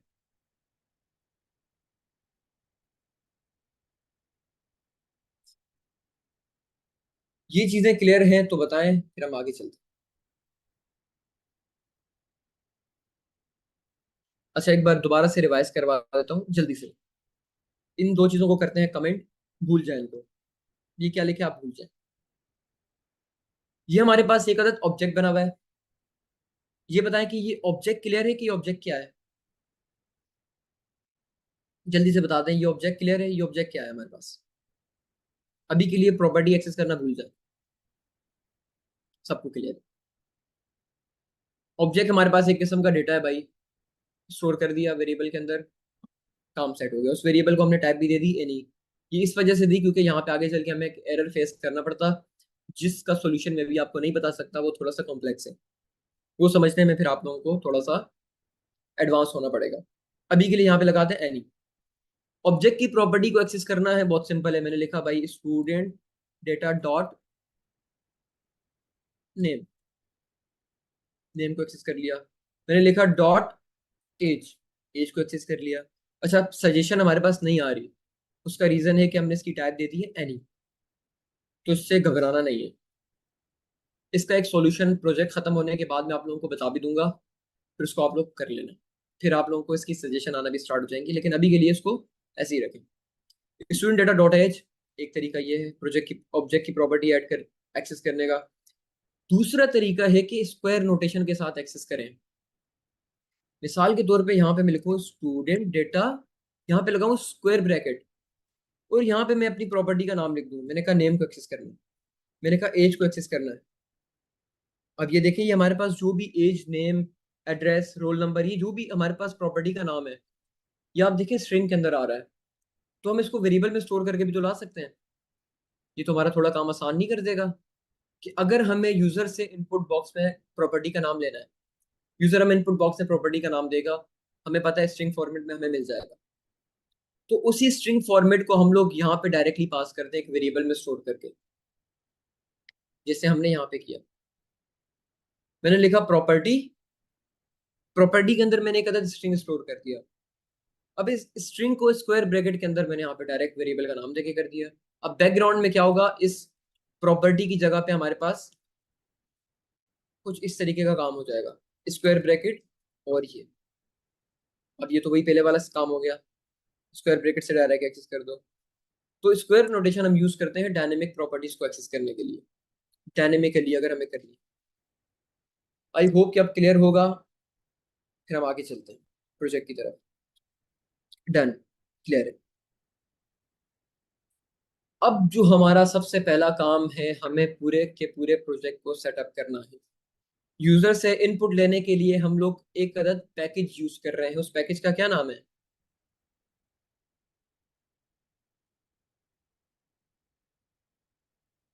पैकेज का नाम है इंक्वायरर। अच्छा, अब इंक्वायरर को इंस्टॉल करने की कमांड क्या है हमारे पास। आप लोग अपने प्रोजेक्ट के अंदर आए, टर्मिनल में। अगर कमांड नहीं याद आ रही, जहन में नहीं बैठ रही, तो यहाँ पे जाएं, यहाँ पे लिखें इंक्वायरर npm। फर्स्ट वाले लिंक पे क्लिक करें। यहाँ पे आपके सामने एक कदर पैकेज मैनेजर खुल गया npm करके।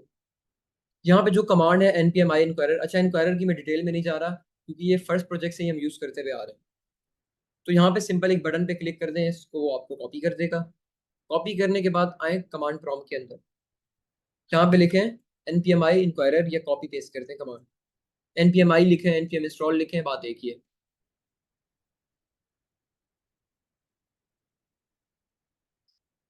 अच्छा, अब यहाँ पे देखना हमारे प्रोजेक्ट के अंदर एक नया चीज ऐड होगी, एक नहीं दो चीजें ऐड होंगी।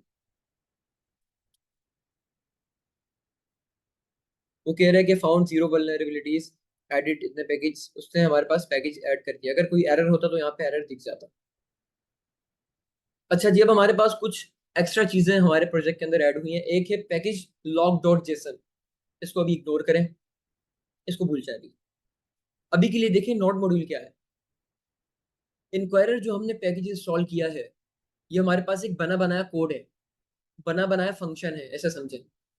इस फंक्शन को हमने जस्ट यूज करना है। तो जो फंक्शन का कोड है वो सारा हमारे नोड मॉड्यूल के फोल्डर के अंदर आ जाता है।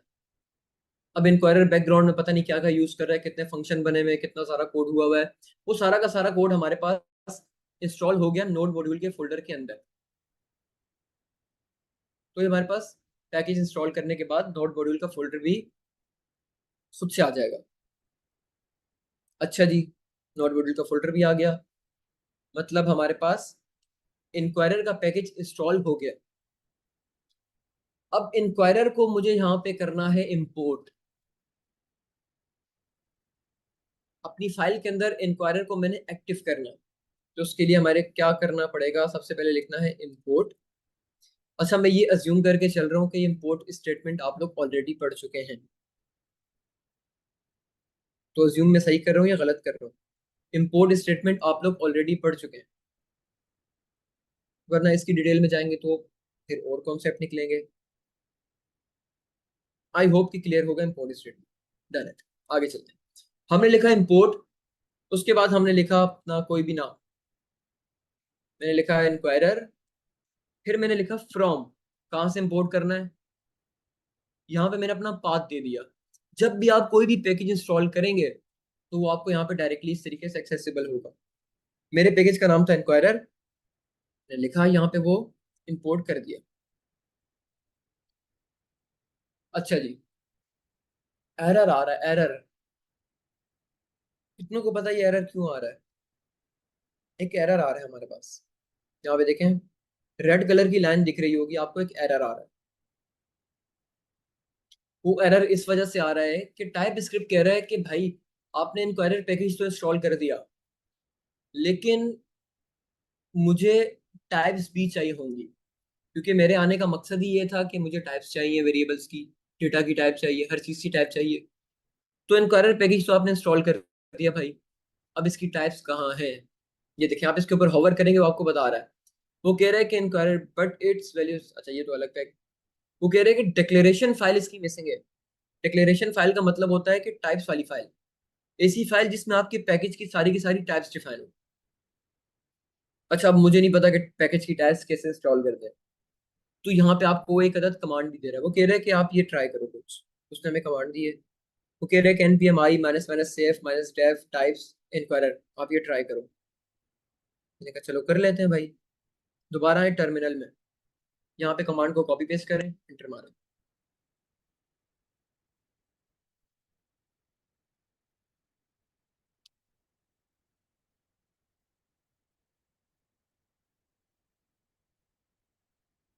ओके, सेम हमारे पास जिससे ऊपर हुआ था सेम काम यहाँ पे हुआ, पैकेज हमारे पास इंस्टॉल हो गया।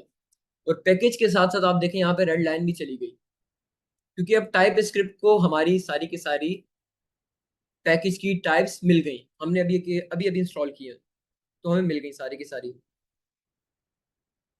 अच्छा, अब एक और चीज, ये जो हमने पैकेजेस इंस्टॉल किए हैं, इसका कोड हमारा सारा का सारा जाएगा नोड मॉड्यूल के फोल्डर में। और हमारे पास इन पैकेज की एक अदद रजिस्ट्री, कि हमारे पास पैकेज कौन सा इंस्टॉल हुआ है, किस वर्जन के साथ इंस्टॉल हुआ है, ये हमें सारा का सारा मिलेगा पैकेज जेसन की फाइल के अंदर। ये देखें, यहाँ पे आपको वो बता रहा है पैकेज जेसन की फाइल में कि भैया अभी अभी आपने एक अदद इंक्वायरर नाम का पैकेज इंस्टॉल किया है जिसका वर्जन ये है। उसके साथ साथ एक और डेव डिपेंडेंसीज करके एक अदद ऑब्जेक्ट की प्रॉपर्टी है, वहां पे हमें बता रहा है कि आपने अभी एक अदद टाइप्स ऑफ इंक्वायरर भी इंस्टॉल किए हैं जिसका वर्जन ये है। हमने कहा हाँ भाई ये बिल्कुल हमने अभी अभी इंस्टॉल किए हैं। तो उसने हमें यहाँ पे उसकी एंट्री करके भी बता दी कि आपके जो भी पैकेज जाएंगे। अच्छा, पैकेज जो हम इंस्टॉल करते हैं होता क्या है, देखें यहाँ पे मैं जो भी कमांड लिखूंगा npm i इंक्वायरर, सबसे पहले हमारे पास पैकेज जेसन के अंदर डिपेंडेंसीज के अंदर आके यहाँ पे एक एंट्री होगी कि फलाना पैकेज आप इंस्टॉल कर रहे हैं, इसका ये वर्जन है। सबसे पहले यहाँ पे एंट्री करेगा, उसके बाद हमारे कोड को कहेगा, पैकेज का जो भी कोड है उसको कहेगा कि हाँ अब आपकी एंट्री हो गई है, अब आप उठ के जाए नोड मॉड्यूल के फोल्डर के अंदर। तो हमारा सारा का सारा कोड डॉट मॉड्यूल के फोल्डर के अंदर चला जाए। इस तरीके से आपका पैकेज इंस्टॉल होता है। अच्छा, अब हमने पैकेज को इंपोर्ट कर दिया ऊपर, इंपोर्ट इंक्वायरर फ्रॉम इंक्वायरर। अब हमें एक काम करना है, इंक्वायरर यूज करना है, मतलब यूजर से इनपुट लेना है। तो सबसे पहले यहाँ पे लिखते हैं इंक्वायरर। अब आप लिखेंगे डॉट। अच्छा, एक चीज बताएं मुझे, डॉट करके हम क्या एक्सेस करते हैं? ऑब्जेक्ट की प्रॉपर्टी। तो मतलब इंक्वायरर भी एक अदद ऑब्जेक्ट होगा बैकग्राउंड में, क्योंकि मैंने डॉट लिखा हुआ मुझे बता रहा है कि यहाँ प्रॉम्प्ट भी है, रजिस्टर प्रॉम्प्ट भी है, रिस्टोर डिफॉल्ट प्रॉम्प्ट भी है। तो मैंने कहा भाई मुझे प्रॉम्प्ट इसका एक्सेस करना है, तो उसने कहा कर लो। मैंने लिखा इंक्वायरर डॉट प्रॉम्प्ट। अब प्रॉम्प्ट हमारे पास एक अदद फंक्शन है, इसके अंदर हमें पास करना है एक अदद ऑब्जेक्ट। इंक्वायरर हमारे पास एक अदद फंक्शन है या मेथड है, इसके अंदर हमें पास करना है एक अदद ऑब्जेक्ट। उस ऑब्जेक्ट के अंदर हमें मल्टीपल चीजें देनी है। सबसे पहली चीज, अच्छा ऑब्जेक्ट को मैं पहले बता चुका हूँ, तो ऑब्जेक्ट को मैं दोबारा आपके सामने एक्सप्लेन नहीं कर रहा। ये हमारे पास ऑब्जेक्ट है और कुछ नहीं है। ये मैंने जब भी करली ब्रैकेट लगाए, उसमें मैं जब भी की वैल्यू पेयर में डेटा स्टोर करूंगा वो एक ऑब्जेक्ट होगा। तो फिर चाहे आप इस ऑब्जेक्ट को बाहर किसी वेरिएबल में स्टोर करके यहाँ पे वेरिएबल का नाम यूज कर लें, या डायरेक्ट यहाँ पे ऑब्जेक्ट बना दें। मैंने कहा डायरेक्ट यहीं बनाओ, ज्यादा लंबी नहीं करो। उसने कहा ठीक है। अब इस ऑब्जेक्ट के अंदर मुझे कुछ प्रॉपर्टीज भी पास करनी है जो कि रिक्वायर्ड है। सबसे पहली एक प्रॉपर्टी है जिसको हम कहते हैं नेम, कि आप जो इनपुट बॉक्स ऐड कर रहे हैं उसका नाम क्या रखना है भाई। मैंने कहा उसका नाम रखना है फ्रॉम करेंसी। मैंने यहाँ पे सिंपल लिखा फ्रॉम। उसके बाद मैंने कहा एक अदद मैसेज भी ऐड करेंगे। अब ये मैसेज क्या होता है इसको आगे चल के देखते हैं। मैं मैसेज लिख रहा हूँ कि एंटर फ्रॉम करेंसी। ये मैंने एक अदद मैसेज यूजर को दे दिया। अच्छा, अब इसको चला के देखते हैं। सबसे पहले अभी तक मैंने सिंपल कुछ भी नहीं किया, इंक्वायरर लिखा, उसको डायरेक्ट यहाँ पे इस तरीके से उसके जो भी मेथड थे, प्रॉम्प्ट का मेथड, उसके थ्रू यहाँ पे मैंने इंक्वायरर को लिख दिया। अब एक प्रॉब्लम है यहाँ पे, वो ये कि इंक्वायरर जो भी आउटपुट मुझे रिटर्न करेगा, मिसाल के तौर पे जो भी यूजर का इनपुट मेरे पास आएगा, जो भी यूजर इनपुट बॉक्स के अंदर लिख के मुझे देगा, उसको मैंने कहीं ना कहीं तो स्टोर करना है। हमने एक चीज पहले से पढ़ते आ रहे हैं कि किसी भी किस्म के डेटा को स्टोर करने के लिए हम वेरिएबल्स का इस्तेमाल करते हैं। मैंने वेरिएबल का नाम दे दिया आंसर या यूजर आंसर। इस वेरिएबल का मैंने नाम दे दिया, इस वेरिएबल का नाम है यूजर आंसर। जो भी यहां से चीज आएगी वो वेरिएबल आंसर के अंदर आके स्टोर हो जाएगी। अब इसको चला के देखते हैं एक बार।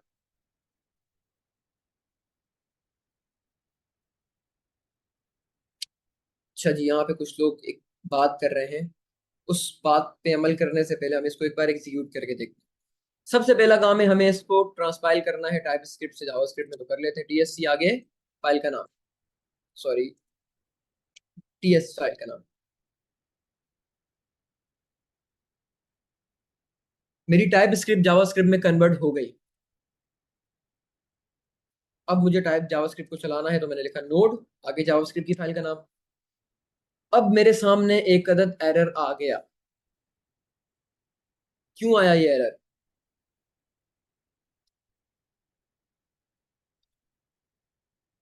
अच्छा, ये एरर अवेट का नहीं है। यहाँ पे मैं लगाता हूँ अवेट। अवेट लगाऊंगा तब मेरे पास एक एरर आ रहा है, लेकिन अगर मैं अवेट हटा दूं तो मेरे पास ये एरर कुछ और आ रहा है। मैं बताता हूँ कि वो एरर क्या आ रहा है आपके पास। ये देखें, सब लोग जो जो इम्प्लीमेंट कर रहे हैं या बाद में करेंगे, इसको देखें। जावास्क्रिप्ट की फाइल को अपनी ओपन करके देखें। जो मैंने कोड टाइप स्क्रिप्ट की फाइल में लिखा था उसका पूरा का पूरा शक्ल या पूरा का पूरा नक्शा बदल के यहाँ पे आ गया है। अब अगर मैं अपने इस कोड को देखूं और इसको देखूं, तो मैं ये नहीं कहूंगा कि भाई जो मेरा ये कोड था सेम कोड यहाँ पे जावास्क्रिप्ट की फॉर्म में आके कन्वर्ट हो गया। ऐसा तो मैं नहीं कहूंगा क्योंकि मुझे ऐसा कुछ दिख भी नहीं रहा। तो ये हुआ क्या? एक चीज अज्यूम करते हैं कि जावास्क्रिप्ट जो मेरी कन्वर्ट हुई है वो काफी पुराने वर्जन में कन्वर्ट हुई है। मुझे कैसे पता चला? यहाँ पे देखें, वेरिएबल आपका लेट से कन्वर्ट होके वार बन गया है। हमें एक चीज पता है कि वार यूज होता था पुरानी सदियों में, पुराने जमाने में वार यूज होता था। अब तो मॉडर्न जमाना है, लेट यूज होता है। तो मतलब कि हमारा जो जावास्क्रिप्ट का कोड कन्वर्ट हुआ है वो किसी पुराने वर्जन के अंदर कन्वर्ट हुआ है। तो भाई साहब ये तो मसला हो गया। तो इस मसले को रिजॉल्व करने के लिए हमारे पास टीएस कन्फिग की फाइल अवेलेबल है।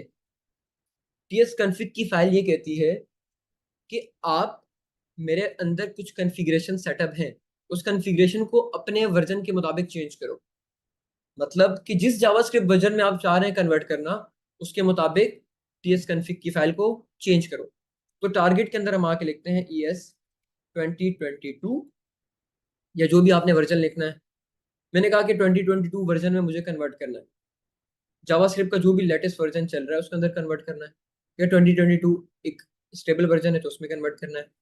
उसी के साथ आपने यहाँ पे मॉड्यूल्स के अंदर कॉमन जेस को हटा के क्या लिखना है? Node next. अच्छा, इसकी डिटेल में भी मैं नहीं जा रहा क्योंकि इसकी डिटेल में जाएंगे तो थोड़ी और चीजें निकल के आएंगी। तो यहाँ पे मैंने ये काम कर दिया, टीएस कन्फिग फाइल के अंदर आके कुछ चेंजेस कर ली। सबसे पहले टारगेट को ES 2022 कर दिया, मॉड्यूल्स को नोड नेक्स्ट कर दिया, मॉड्यूल रेजोल्यूशन को भी नोड नेक्स्ट कर दिया। अब मैं टाइपस्क्रिप्ट की फाइल में हूँ, इधर एक एरर आ रहा है, एक यहाँ पे एक एरर आ रहा है। वो एरर इस वजह से आ रहा है कि हमारे पास जो भी जावास्क्रिप्ट की फाइल को चलाने के लिए हमने पैकेज जेसन की फाइल बनाई है, चलाने के लिए नहीं, मतलब जावास्क्रिप्ट या नोड जेएस की कॉन्फ़िगरेशन फाइल सेटअप की है हमने नोड पैकेज जेसन। हमें वहां पे भी बताना होगा कि भाई साहब हमने मॉड्यूल्स कौन से यूज करना है। तो मैंने कहा यहाँ पे लिखो टाइप मॉड्यूल्स, कि अब हमारा जो भी जावास्क्रिप्ट का कोड एग्जीक्यूट होगा वो अपडेटेड जावास्क्रिप्ट के वर्जन्स को या अपडेटेड मॉड्यूल्स को यूज करके होगा। तो ये कुछ दो चेंजेस थी, आप लोग भी इसको एज इट इज कर लेना, आपके सारे के सारे एरर्स चले जाएंगे। अभी भी कुछ एरर आएगा, वो मैं आपको दिखाता हूँ। सेकंड एरर आपके पास आएगा, यहाँ पे आपने एक अवेट लगाना होगा। अच्छा, ये अवेट अपने आप में एक बहुत बड़ा टॉपिक है, तो इसकी डिटेल में जाने की बिल्कुल जरूरत नहीं है अभी के लिए।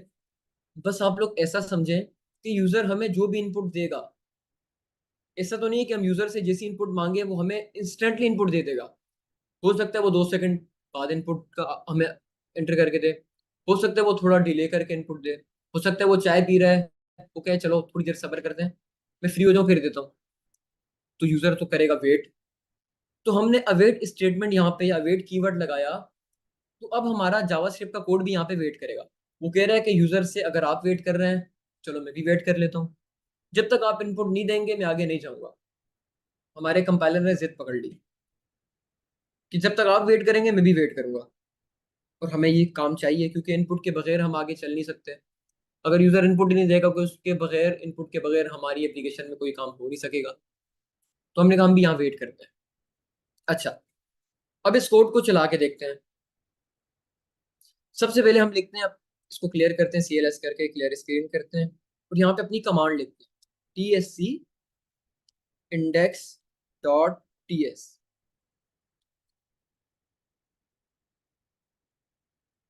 मैं कमेंट चेक कर रहा हूँ, कुछ लोग क्या पता कुछ नोटिस कर लें।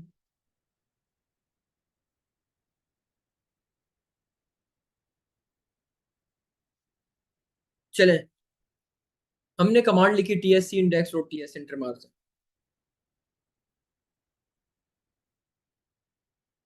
क्या मसला आ रहा है? ये आप लोगों के पास भी एरर आएगा। ये एरर आपके पास इस वजह से आ रहा है कि जब भी आप लिखते हैं TSC, सॉरी, हाँ, जब भी आप लिखते हैं TSC आगे फाइल का नाम, तो टाइप स्क्रिप्ट का कंपाइलर आपकी इस कॉन्फ़िगरेशन फाइल को रीड नहीं करता। ये जो आपकी TS config की फाइल है जिसमें हमने चेंजेस की थी अपने कंपाइलर की, ये देखिए यहाँ पे लिखा हुआ है कंपाइलर ऑप्शंस। जब तक हम TS सी आगे फाइल का नाम लिखते हैं, हमारा कंपाइलर इस टीएस कन्फिग की फाइल को रीड ही नहीं करता। तो मुझे एक बात बताएं, जब तक उस टीएस कन्फिग की फाइल को रीड नहीं किया जाएगा तो जो हमारी डिफॉल्ट कॉन्फ़िगरेशन होती है जो कि पहले भी हो रही थी, उसकी बेस पे ही हमारा जावास्क्रिप्ट का कोड भी जनरेट हो जाएगा। यकीन नहीं आता तो जाके जावास्क्रिप्ट की फाइल में देख लें।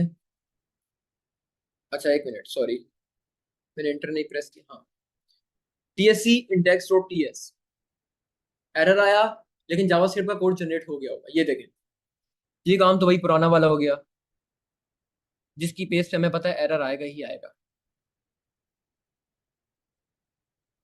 तो जब अगर हमें अपनी कॉन्फ़िगरेशन फाइल को रीडेबल बनाना है कि हमारा कंपाइलर फाइल को रीड करे, तो उसके लिए हमें tsc के आगे फाइल का नाम लिखने की जरूरत नहीं होती।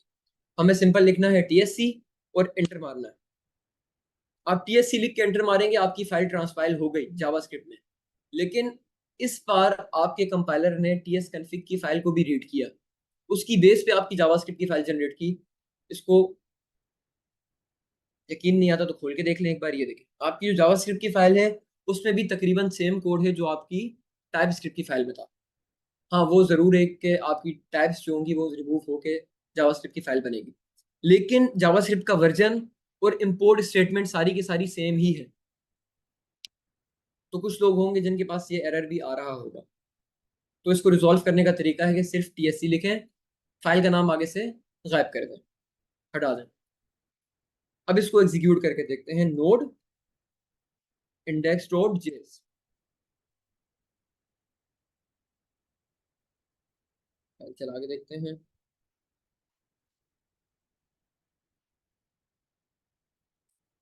अच्छा पूछ लो।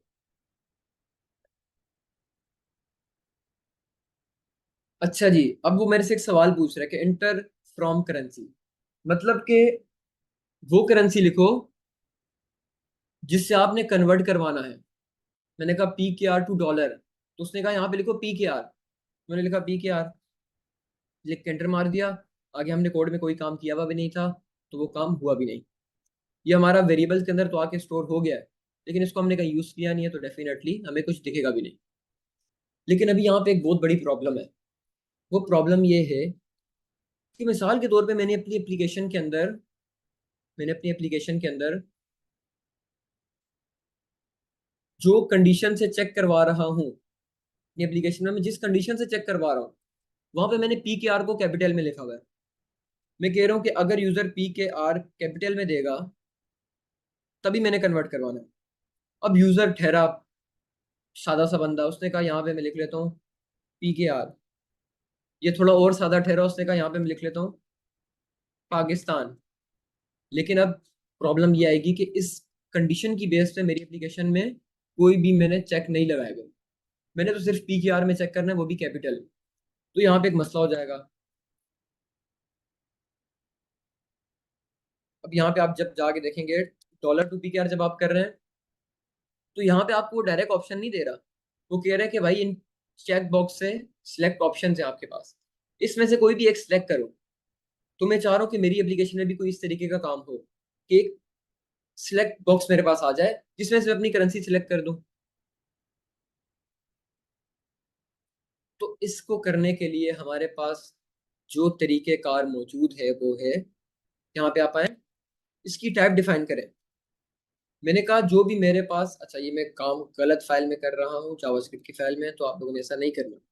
जावास्क्रिप्ट की फाइल को चेक करने के बाद अगर आपने शॉर्टी लेनी है तो उसको चेक करने के बाद यहाँ से कट कर दिया करें, फिर गलती के चांसेस कम हो जाएंगे।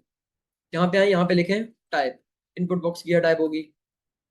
वो पूछ रहे check box confirm editor list expand input number password. मैंने कहा मुझे चाहिए लिस्ट। उसने कहा ठीक है। अच्छा, अब जैसे ही आप लोग लिस्ट की टाइप इस्तेमाल करते हैं, उसी के साथ आपको अपनी चॉइसेस भी बतानी होती हैं कि कौन कौन सी चॉइसेस आपने यहाँ पे शो करनी है। अच्छा, यहाँ पे ना आप लोगों के लिए आसानी के लिए मैंने कुछ करेंसीज यहाँ पे, डमी करेंसीज, डेफिनेटली अभी तो हम रियल टाइम में डेटा ला नहीं रहे, डमी डेटा यहाँ पे मैंने एक गलत ऑब्जेक्ट बना के स्टोर किया हुआ। आप लोग भी ऐसे करते ना, ये देखें डमी डेटा यहाँ पे मैंने स्टोर किया हुआ है रेट्स नाम का एक गलत ऑब्जेक्ट बना के। इस रेट्स को कन्वर्ट करके करेंसी कर देते हैं। तो मैंने कुछ इस तरीके से अपना डेटा स्टोर किया हुआ है।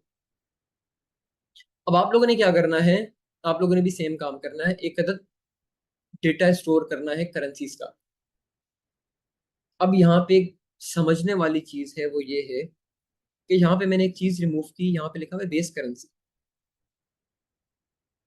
इस पॉइंट को समझ लें, आप लोगों के कॉन्सेप्ट क्लियर हो जाएंगे करेंसी कन्वर्टर से रिलेटेड, क्योंकि ऑब्जेक्ट तो आप लोग बना ही लेंगे, चॉइसेस के अंदर चॉइसेस भी ऐड कर लेंगे, उसको कंसोल करके प्रिंट भी करवा देंगे, ये काम तो आप लोग खुद भी कर लेंगे। लेकिन जो मेन काम है वो ये है कि आप लोगों ने करेंसी के ऑब्जेक्ट को किस तरीके से सेटअप करना है। तो आप लोग यहाँ पे देख रहे हैं कि मैंने यहाँ पे काम किया हुआ है, मैंने डिफरेंट करेंसीज को स्टोर किया हुआ है, लेकिन यहाँ पे मैंने अपनी एक अदद बेस करेंसी बनाई हुई है। बेस करेंसी से मुराद ये है कि मैंने अपनी एक ऐसी करेंसी बनाई है जिस करेंसी को यूज करके मैं कन्वर्जन करूंगा, वो मेरी बेस करेंसी होगी। मिसाल के तौर पे मैंने पहले पीकेआर को करना है डॉलर में कन्वर्ट। अगर यूजर चाह रहा है कि पीकेआर को मुझे पाउंड में कन्वर्ट करवाना है, तो मैंने कहा कि पहले पीकेआर को डॉलर में कन्वर्ट कर लो, क्योंकि डॉलर टू पीकेआर के रेट मुझे पता है। उसके बाद डॉलर को आप लोग पाउंड्स के अंदर कन्वर्ट कर लेना, क्योंकि पाउंड्स के रेट भी मुझे पता है डॉलर्स के अंदर। तो मैंने यहाँ पे अपनी बेस करेंसी दे दी यूएसडीटी, उसकी मैंने वैल्यू रख ली 1। मैंने कहा डॉलर $1 तो $1 के इक्वल होगा। अब आगे चल के मैंने कहा कि यूरो कितने डॉलर्स के इक्वल होगा, 1 यूरो। तो गूगल करेंगे, आप लोगों को मिल जाएगा। यहाँ पे मैंने डमी लिखा हुआ है 0.91। मैंने लिखा 0.91 यूरोस का हमारे पास $1 बनता है।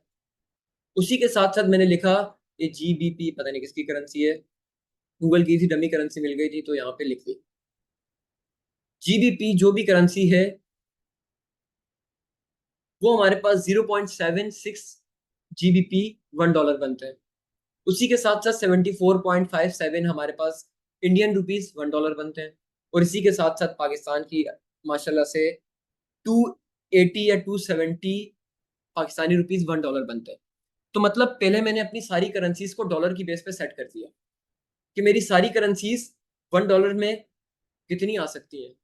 पाकिस्तानी रुपीस 280 आ सकते हैं, इंडियन रुपीस 74 आ सकते हैं, जीबीपी 0.76 आ सकते हैं, और यूरो हमारे पास 0.91 आ सकते हैं, और डेफिनेटली यूएसडीटी 1 ही आएंगे।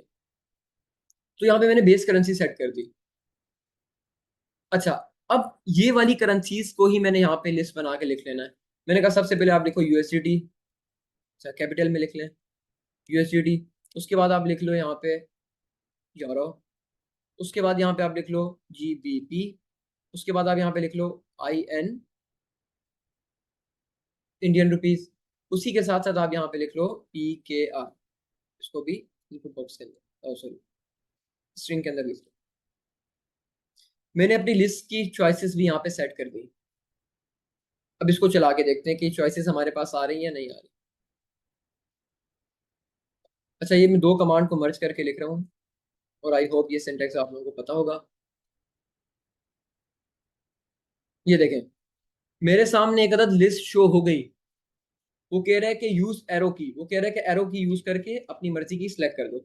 ये देखें, एरो की अप एंड डाउन को यूज करके मैं कोई भी करेंसी को सिलेक्ट कर सकता हूँ। कोई भी कर दो, मैंने कहा यूरो कर दो, तो देखें यूरो मेरी करेंसी सिलेक्ट हो गई। तो मुझे एक प्रॉब्लम तो सॉल्व हो गई कि यूजर से मैं एक लिस्ट मंगवा रहा हूँ, उस लिस्ट की मदद से मैं करेंसीज को शो कर रहा हूँ, और यूजर उसमें से कोई भी एक अदद करेंसी को सिलेक्ट कर रहा है। अच्छा, ये आप देख रहे हैं इंटर फ्रॉम करेंसी, ये हमारे पास जो भी मैसेज है वो हमारे पास यहाँ पे डिस्प्ले हो रहा है। ये देखिए इंटर फ्रॉम करेंसी, इसको मैं चेंज करूंगा तो यहाँ पे भी चेंज हो जाएगा। अच्छा जी, अब एक ही इंक्वायरर के फंक्शन के अंदर मल्टीपल यूजर से इनपुट लेने का क्या तरीकेकार होता है।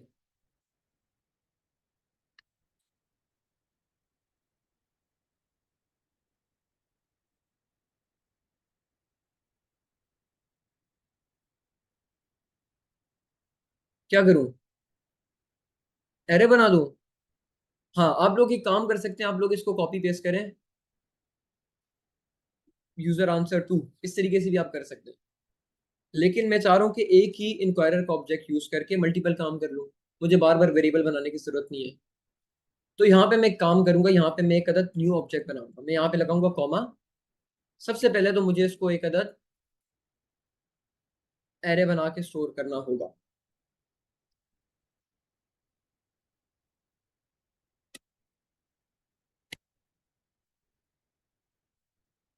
जहां पे मैंने एक अदद एरे बना दिया, अब इस एरे के अंदर मैं मल्टीपल ऑब्जेक्ट्स को स्टोर करूंगा, जितने इनपुट बॉक्स चाहिए उतने ऑब्जेक्ट बना के स्टोर कर लूंगा।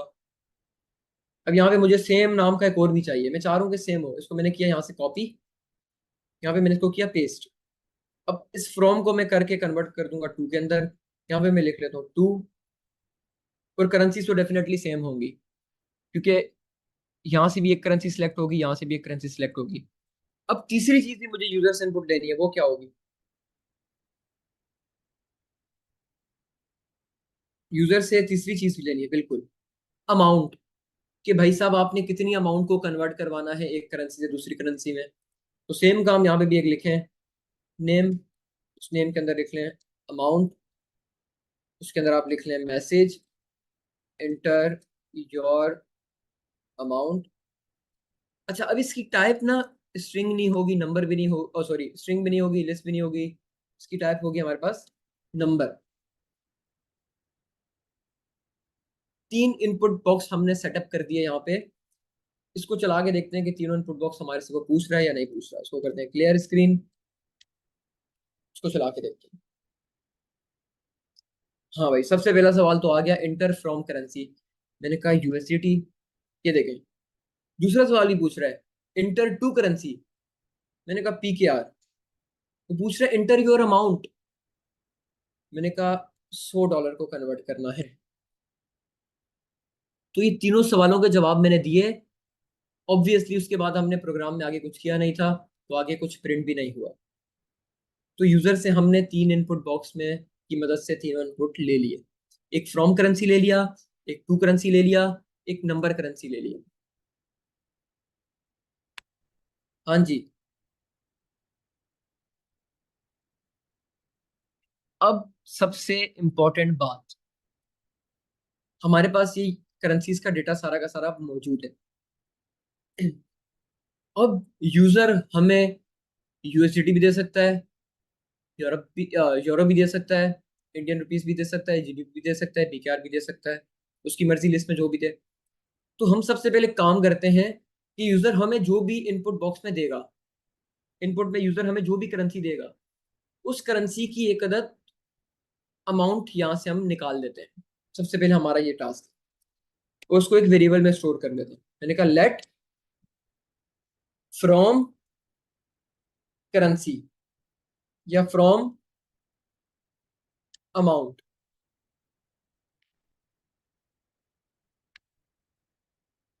इज इक्वल टू, अब मुझे यूजर के इनपुट बॉक्स की बेस पे यूजर के लिए एक अदद करेंसी यहाँ से निकालनी है। सबसे पहले मुझे एक चीज बताएं, क्या आप लोगों को ये चीज क्लियर है कि हमें अगर यूजर नेम, तो हमारे पास पता है कि सारे के सारे इनपुट बॉक्स के आंसर यहाँ पे आके स्टोर होंगे, तो हम उसको गेट कैसे करेंगे, ये कितनों को पता है? मुझे यूजर नेम के अंदर से फ्रॉम को गेट करना है, टू को गेट करना है, अमाउंट को गेट करना है, तो कैसे करेंगे?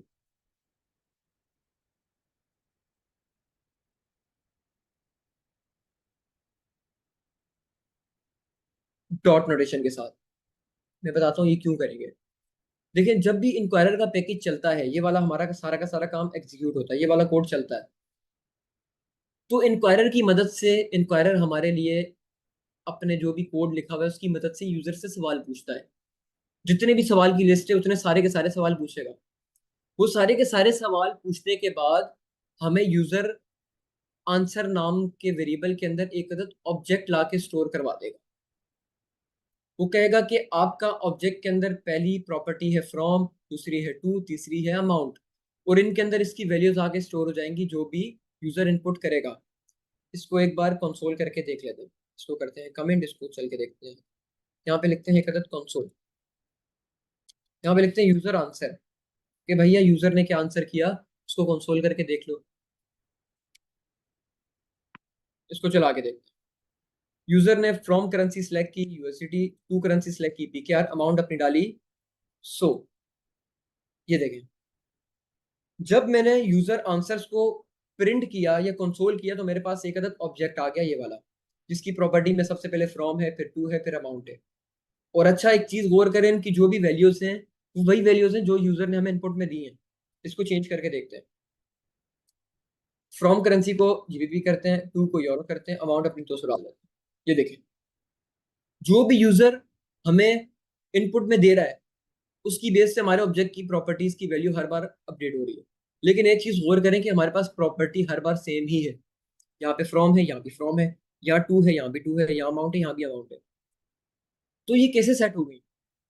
ये जो हमारे पास ऑब्जेक्ट की प्रॉपर्टीज के नेम है या की है, ये हमारे पास सेट हुई हमारे नेम की मदद से। जो भी हम अपने इनपुट बॉक्स के अंदर नेम डिफाइन करते हैं वही हमारे पास ऑब्जेक्ट की प्रॉपर्टी बन जाती है। तो हमारे पास ऑब्जेक्ट के अंदर सारा का सारा काम आ गया। एक चीज हमें पता है कि ऑब्जेक्ट की प्रॉपर्टी को एक्सेस करने के लिए डॉट नोटेशन लगाते हैं, सिंपल बात है। तो अब हमें फ्रॉम अमाउंट को गेट करना है। अगर मैं यहां पे लिखूंगा यूजर आंसर डॉट फ्रॉम, क्योंकि यहाँ पे आप लोग देखें कि यूजर आंसर डॉट फ्रॉम करेंगे हमें फ्रॉम वाली करेंसी मिल जाएगी। लेकिन एक प्रॉब्लम है, अभी तो हमें सिर्फ फ्रॉम करेंसी मिली है, लेकिन हमें उसकी अमाउंट भी तो चेक करनी है कि उस करेंसी की यूएसडीटी के अंदर क्या अमाउंट बन रही है।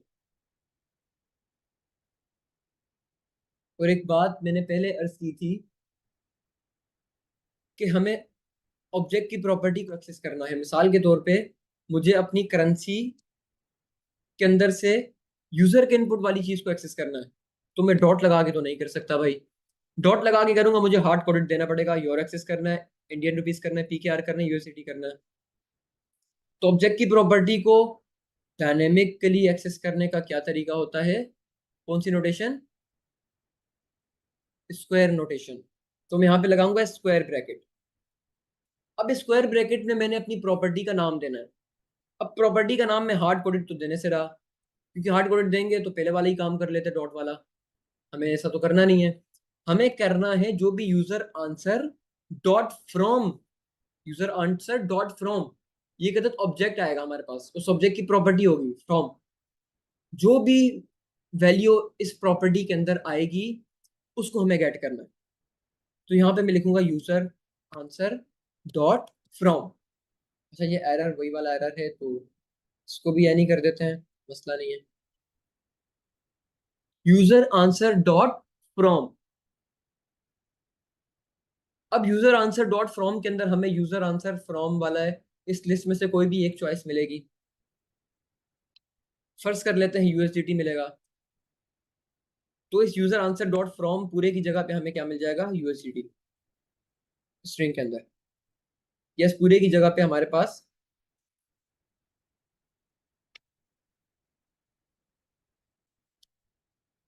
ये आ जाएगा ऐसे। तो ये तो सिंपल हो गया, ऐसे हम ऑब्जेक्ट की प्रॉपर्टी को एक्सेस कर सकते हैं। तो कुछ इस तरीके से हमारे पास फ्रॉम वाली वैल्यू को हम गेट करेंगे।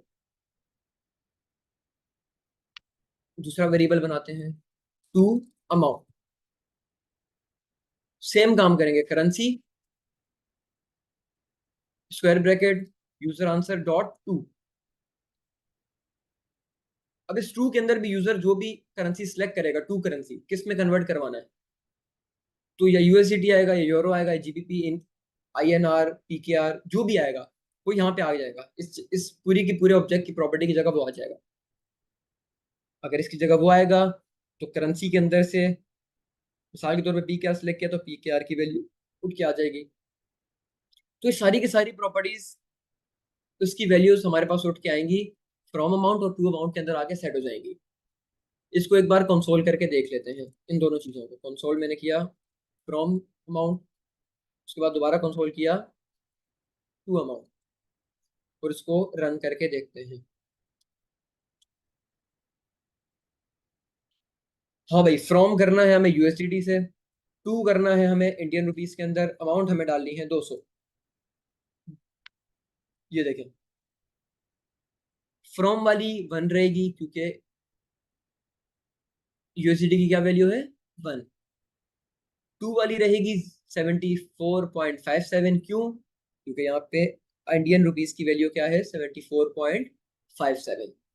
तो मतलब ये है कि हमने यूजर के इनपुट की मदद से या यूजर के इनपुट की बेस पे अपनी करेंसी के अंदर से अमाउंट गेट कर ली, हमारा काम यहाँ तक डन हो गया। अब एक और काम कर लेते हैं, अमाउंट नाम का एक वेरिएबल बनाते हैं, इसमें अब डायरेक्ट यहाँ पे user answer dot amount, user जो भी इनपुट देगा उस अमाउंट को भी तो हमें कहीं ना कहीं स्टोर करना है, तो उसको हम इस तरीके से स्टोर कर लेते हैं, यूजर आंसर डॉट अमाउंट, इसको हमने एक अमाउंट नाम के वेरिएबल के अंदर स्टोर कर लिया। इसको भी कंसोल करके देख लेते हैं, अमाउंट, इन तीनों चीजों को एक बार चला के देख लेते हैं। सबसे पहले पूछ रहा है टू फ्रॉम, सॉरी फ्रॉम मैंने कहा euro, to PKR amount so, तो सारी की सारी प्रॉपर्टीज उसकी बेस पे करेंसी की वैल्यूज मेरे पास उठ के आ गई, यूजर ने जो अमाउंट एंटर की थी वो भी उठ के आ गई। हमारा एक टास्क तो कंप्लीट हो गया, उसमें ये कि यूजर से इनपुट ले लिया और उस इनपुट की बेस पे हमने अपनी करेंसी की वैल्यूज को भी गेट कर दिया। यहाँ तक क्लियर है? तो आगे चलते हैं और आई होप के क्लियर होगा।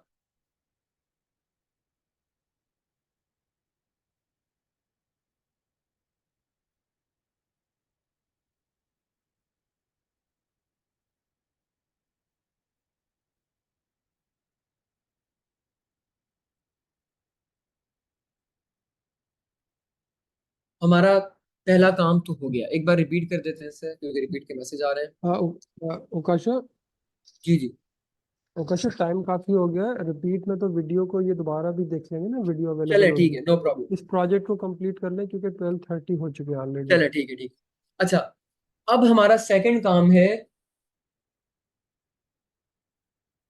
अब हमें एक और काम करना है, सबसे इंपॉर्टेंट काम।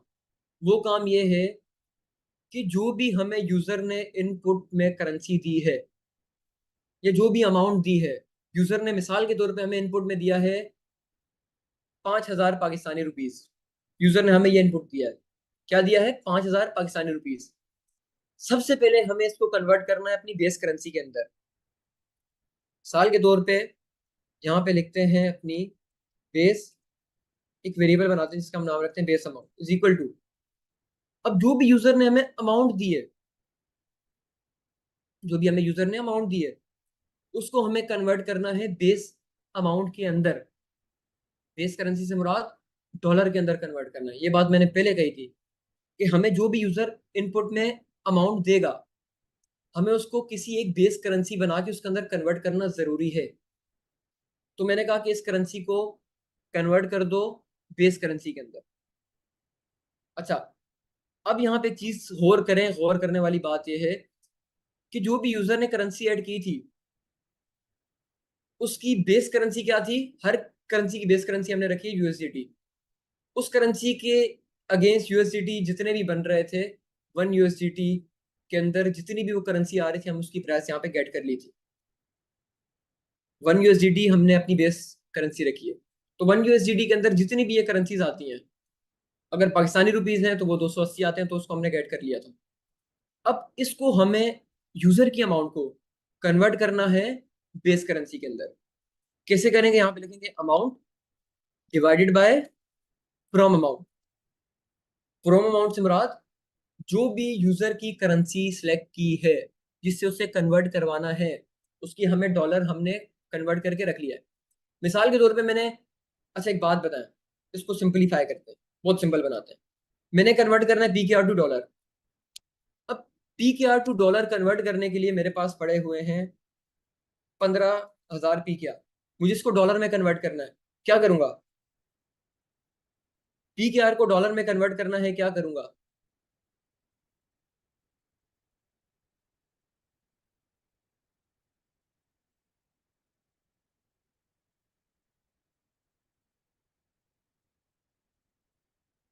पीकेआर को डॉलर में कन्वर्ट करना है, क्या करूंगा? एक्सचेंज रेट से इसको डिवाइड करूंगा। डॉलर का क्या एक्सचेंज रेट चल रहा है? 280 पीकेआर की बेस पे। 15,000 पीकेआर को डॉलर में कन्वर्ट करना है तो डिवाइड बाय 280।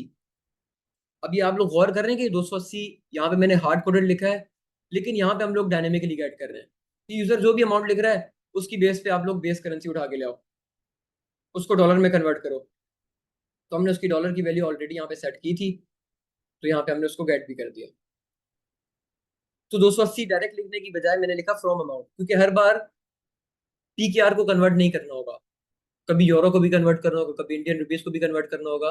तो इस कोड की मदद से हमारे पास डायनेमिकली डिफरेंट करेंसीज को डॉलर में कन्वर्ट करके फ्रॉम अमाउंट में वैल्यू आती रहेगी।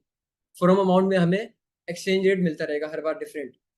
तो यूजर के अमाउंट को मैंने फ्रॉम अमाउंट के अंदर कन्वर्ट कर लिया, और सॉरी फ्रॉम अमाउंट से डिवाइड करके बेस करेंसी के अंदर डॉलर के अंदर कन्वर्ट कर लिया। अब मुझे इसको करना है कन्वर्टेड अमाउंट। अब मुझे इसको डॉलर को यूरो के अंदर कन्वर्ट करवाना है।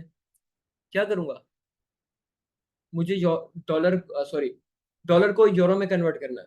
मेरे पास डॉलर आ गया है $500। अब इसको मुझे यूरो में कन्वर्ट करना है। यहां तक तो हमारे पास बेस अमाउंट आ गई। बेस अमाउंट क्या होगी डॉलर के अंदर, यहाँ पे लिख लेते हैं।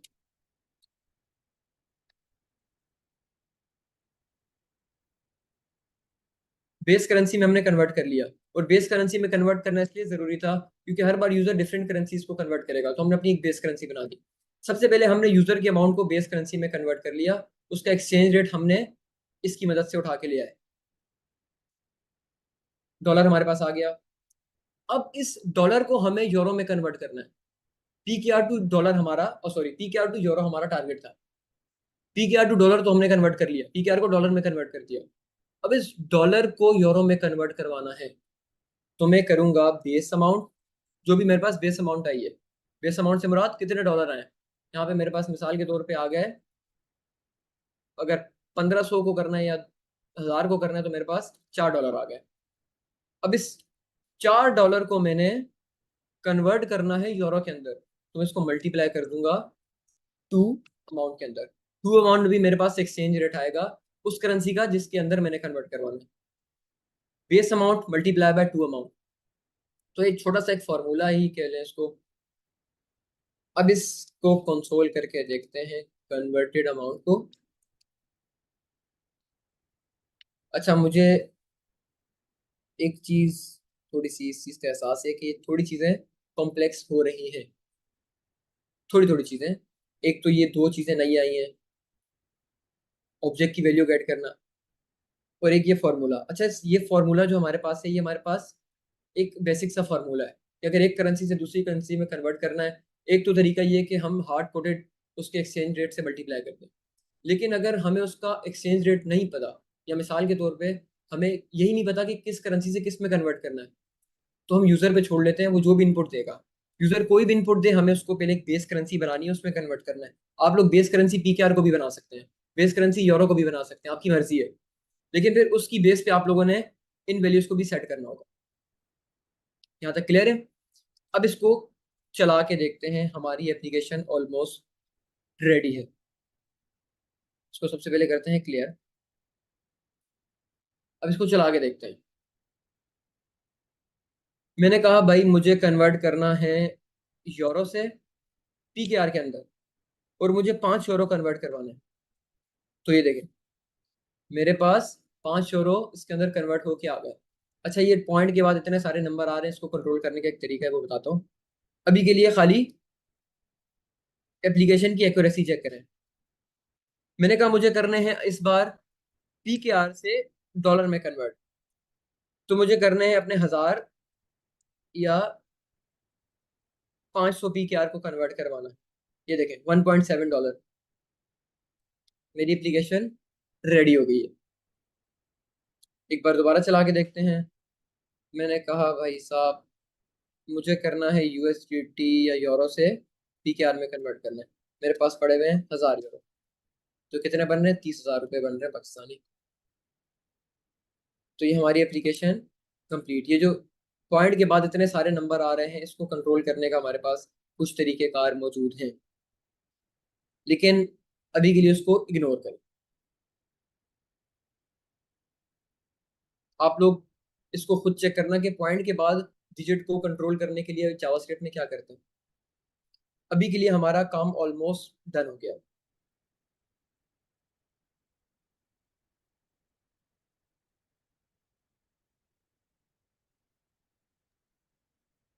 उकाशा कंक्लूड कर ले, और कोई अगर आपका असाइनमेंट देना है तो वो दे, और नहीं फिर नहीं, हम इसको एक बार सेशन रिवाइज कर लेते हैं दोबारा से, ठंडे ठीक दिमाग के है। साथ एक बार दोबारा ठीक। से लेके चलते। अच्छा, सबसे पहले हमने इंक्वायरर का पैकेज इंपोर्ट किया ऊपर। उसके बाद हमारा सेकंड काम था कि अपनी एक बेस करेंसी बना के उसकी बेस पे सारी करेंसीज को सेट करना। और ये क्यों है जरूरी, इसका आगे आप लोगों ने यूज केस देख लिया, उसको हम दोबारा एक बार देख लेंगे। हमने सबसे पहले अपनी एक बनाई बेस करेंसी। हमने कहा कि यूएसडीटी को डॉलर को आप लोग बेस करेंसी बना दो। $1 हमने यहाँ पे सेट कर लिया, हमारी एक बेस करेंसी सेट हो गई। $1 के ही इक्वल होता है, हमें पता है, हर किसी को पता है। उसके बाद हमने कहा कि यूरो, कितने यूरो $1 के इक्वल होते हैं? हमने कहा भाई 0.91 यूरो $1 के इक्वल। इसी तरीके से आगे चल के हमने पीकेआर को भी कहा कि कितने पीकेआर $1 के इक्वल होते हैं। हमने कहा 280 पीकेआर होते हैं। हमारी बेस करेंसी सेट हो गई, उसकी बेस पे हमने वैल्यूज को भी सेट कर लिया। और आप लोगों की मर्जी है, बेस करेंसी पीकेआर को बनाए, इंडियन रुपीज को बनाए, यूरो को बनाए, जिसको बनाए, लेकिन फिर उसी की बेस पे सारी करेंसीज को सेट करना होगा। उसके बाद हमने यूजर से 3 इनपुट ले लिए इस तरीके से। ये वाला काम आप लोग पिछली क्लासेस में बार बार करते रहे हैं। तो अगर इसको हम हटा दें, इन दो चीजों को हम रिमूव कर दें मिसाल के तौर पे, तो हमारा जो एक्चुअल कोड है वो है 5 से 6 लाइन होगा, 5 लाइन होगा, छठी में फिर कंसोल होगा 1 2 3 4 5, जिसमें से अमाउंट वाले के अंदर हमने सिर्फ और सिर्फ ऑब्जेक्ट के अंदर से वैल्यू को गेट करके एक न्यू वेरिएबल में स्टोर किया। एक्चुअल जो हमारा काम हो रहा है वो सिर्फ और सिर्फ 4 लाइनों के अंदर हो रहा है। इसकी मदद से हम लोग यूजर से इनपुट की वैल्यू गेट कर लेंगे, 3 इनपुट की। उसके बाद हम लोग असल काम यहाँ से स्टार्ट करेंगे। हमने कहा कि यूजर जो भी आपको करेंसी दे रहा है, चाहे यूजर इंडियन रुपीस दे रहा है, डॉलर दे रहा है, पीकेआर दे रहा है, यूरो दे रहा है, जीबीपी दे रहा है, जो भी दे रहा है, उसकी अमाउंट उठा के ले आओ कि कितने बनते हैं वो डॉलर। ऑब्जेक्ट की मदद से हम लोग इस तरीके से उठा के ले आए। अच्छा, एक और बात आप लोगों को यहाँ पे बता दूं कि ये वाली जो मैंने अप्रोच यूज की है, ये इस अप्रोच को हम कहते हैं डायनेमिक अप्रोच। इससे बचने के लिए आप लोग एक और अप्रोच यूज कर सकते हैं, इफ की कंडीशन लगा के। If user answer dot from अगर यूएसडीटी के इक्वल है, तो आप लोग फ्रॉम अमाउंट को अपडेट करके इसके अंदर 1 ऐड कर दो। अगर यूएसडीटी के इक्वल है तो ये कर दो, पीकेआर के इक्वल है तो ये कर दो, इसके इक्वल है तो ये कर दो, इसके इक्वल है तो ये कर दो। तो ये सारे के सारे काम आपको कंडीशनली चेक करने पड़ते हैं। अभी के लिए तो हमारे पास 5 करेंसीज हैं। अब गूगल पे आप लोग जाएं, आपके पास 100 150 करेंसीज जितनी भी है सारी मौजूद होंगी। तो इसके लिए हमने जो अप्रोच यूज की है वो हमने डायनेमिक अप्रोच यूज की है कि हमने एक ऑब्जेक्ट बना लिया। अब ऑब्जेक्ट के अंदर हम इसकी मदद से ऑब्जेक्ट की प्रॉपर्टी की वैल्यू को गेट करेंगे स्क्वायर एनोटेशन की मदद से। यहाँ पे हम लोग इसकी मदद से यूजर के इनपुट की करेंसी जो भी होगी उसकी बेस करेंसी के अंदर कन्वर्टेड वैल्यू को गेट कर लेंगे। यहाँ पे भी हम लोग उसकी करेंसी गेट कर लेंगे। इसको हम बेसिकली कहेंगे एक्सचेंज रेट। एक्सचेंज रेट, ये दोनों के हमने एक्सचेंज रेट यहाँ पे गेट कर लिए। अब एक सिंपल सा फॉर्मूला है, और यहाँ पे तो हमने कुछ भी नहीं किया, ये वाला काम सबसे आसान है। यूजर की अमाउंट जो भी इनपुट की थी उसको गेट करके एक वेरिएबल में स्टोर कर दिया।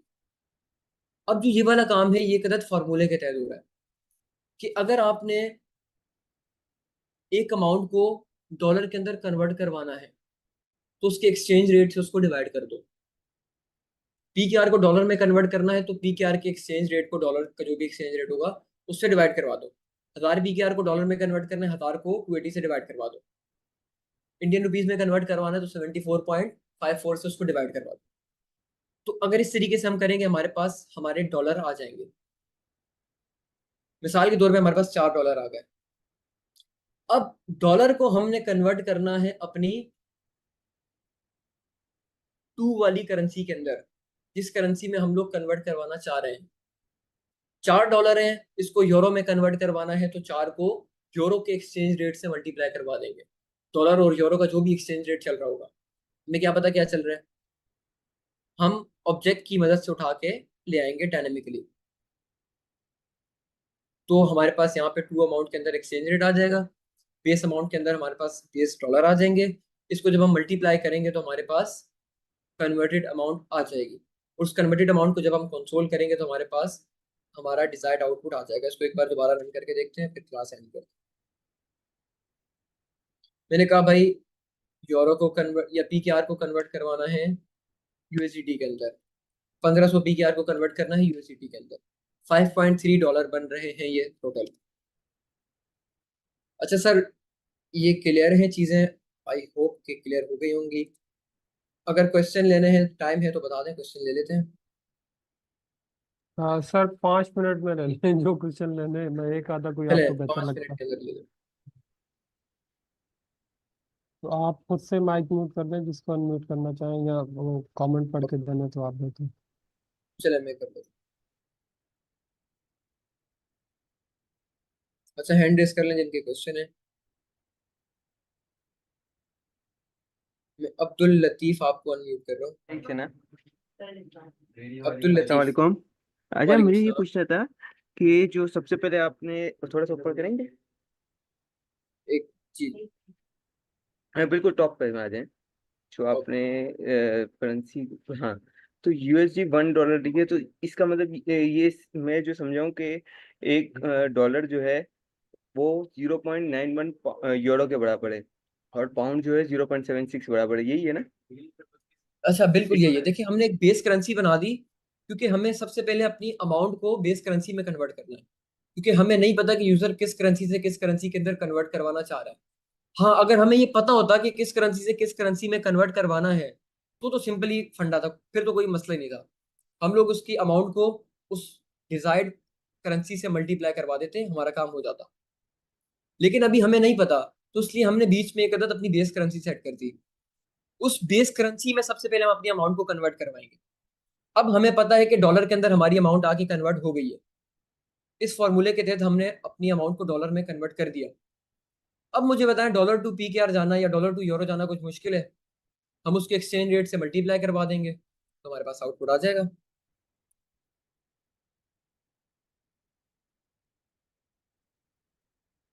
क्लियर है? मैं एक क्वेश्चन और लेता हूँ, 2 क्वेश्चन। अच्छा, मलिहा हारून, मैं आपको अनम्यूट कर रहा हूँ।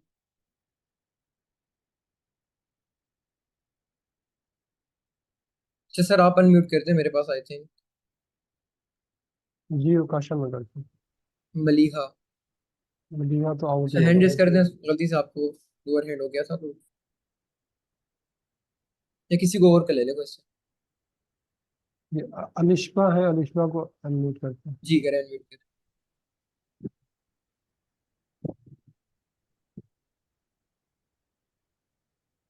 अलिश्बा, ये जवेरिया अनम्यूट है, जवेरिया शेख।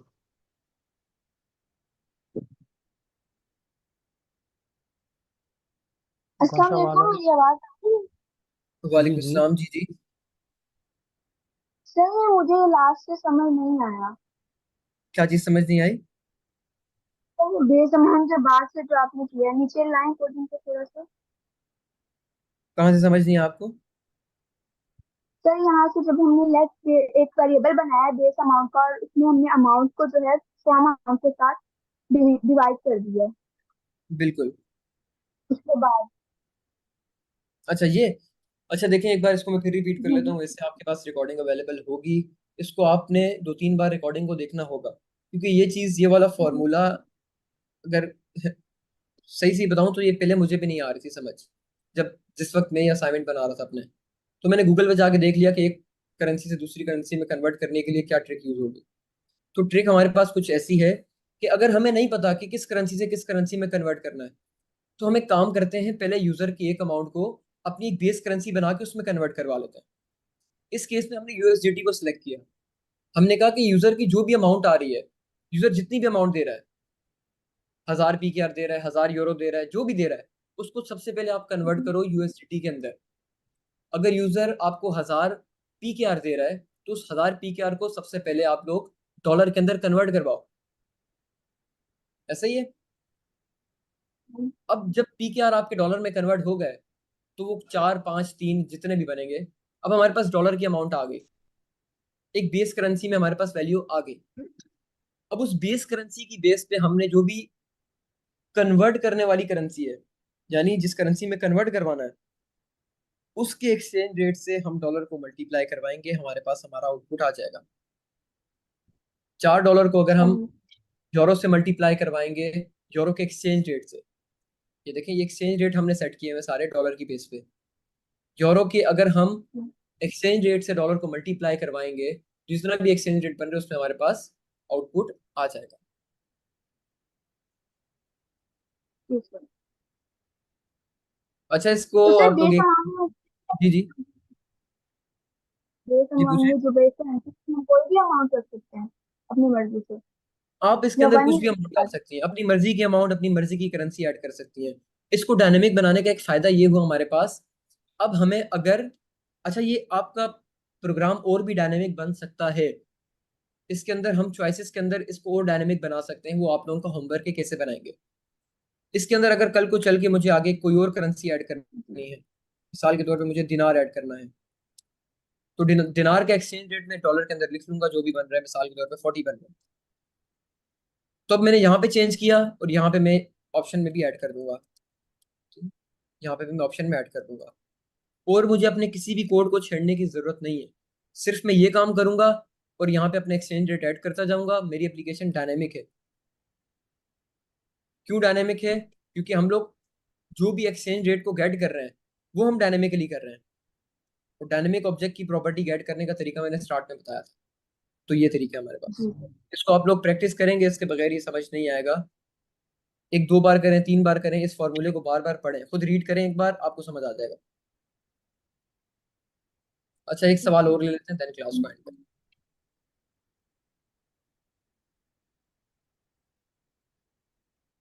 अच्छा, सैयद अमार खान, आपको मैं अनम्यूट कर रहा हूँ।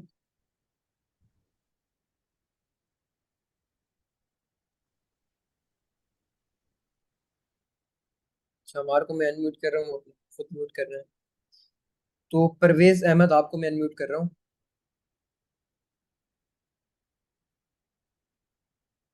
जी अस्सलाम वालेकुम सर। वालेकुम अस्सलाम। अस्सलाम वालेकुम सर। वालेकुम अस्सलाम। सर सेक्शन तो माशाल्लाह जबरदस्त अच्छा गया है। बस ये थोड़ा सा डायनेमिक में कंफ्यूजन है, वो थोड़ा सा गाइड कर लें, क्योंकि ये अगर लेट सपोज हम इफ एल से करते तो इजी होता, लेंदी हो जाता, हाँ बिल्कुल। लेकिन इजी आई थिंक वहां पे रहता, क्योंकि वो अच्छा देखिए, इफ आपको एक एल की चीज सारी बताओ, कंडीशन मैं सारे बताता हूँ, मामलात वो ऑलमोस्ट क्लियर हैं। यहाँ पे तो कितनी इस करेंसीज हवाले आ से रही मैं हैं? कहना चाह रहा हूँ, क्या हम इफ एल से करें तो बिल्कुल कर सकते हैं, बिल्कुल कर सकते हैं। कैसे लेकिन होगा? लेकिन लेकिन ये डायनेमिक अप्रोच मैंने इसलिए यूज की है कि मिसाल के तौर पे अभी तो 5 करेंसीज हाँ हैं, 5। कल को चल के 20, 100, 200 सारी करेंसीज आ गई। अब मुझे हर करेंसी की बेस पे कंडीशन लगानी होगी कि अगर यूजर की टू अमाउंट ये है तो इसका एक्सचेंज रेट उठा के लाओ, अगर यूजर की टू अमाउंट ये है तो इसका एक्सचेंज रेट उठा के लाओ। इसी तरीके से फ्रॉम के लिए भी लगानी होगी कि अगर यूजर की फ्रॉम अमाउंट ये है तो ये वाली करेंसी उठा के लाओ, अगर यूजर की फ्रॉम अमाउंट या फ्रॉम करेंसी ये है तो उसका एक्सचेंज रेट उठा के लाओ। तो पूरी की पूरी करेंसी मुझे लगानी पड़ी, यहाँ पे पूरा का पूरा काम मुझे एफएल्स की मदद से करना पड़ता। तो ये जो मैंने काम किया है ये एक अदद बेस्ट बेस्ट अप्रोच है इस चीज को करने की। अभी आपका 5 लाइनों के अंदर पूरा का पूरा काम हो गया। हाँ, मैं मानता हूँ कि ये वाली जो चीज है ये थोड़ी सी ट्रिकी हो सकती है कुछ लोगों के लिए, लेकिन इस चीज को आप लोग प्रैक्टिस करें, आप लोगों के लिए क्लियर हो जाएगा। ये एक बार दोबारा सही। रिवाइज कर लेता हूँ, रिपीट कर लेता हूँ कि ये जो अप्रोच है अच्छा ऑब्जेक्ट सर, की एक डायनेमिक वैल्यू को गाइड करने की है। डायनेमिकली ऑब्जेक्ट की प्रॉपर्टीज को गाइड करने के लिए सर हम ये एक वाली चीज बस ये गाइड कर लें, लाइन नंबर।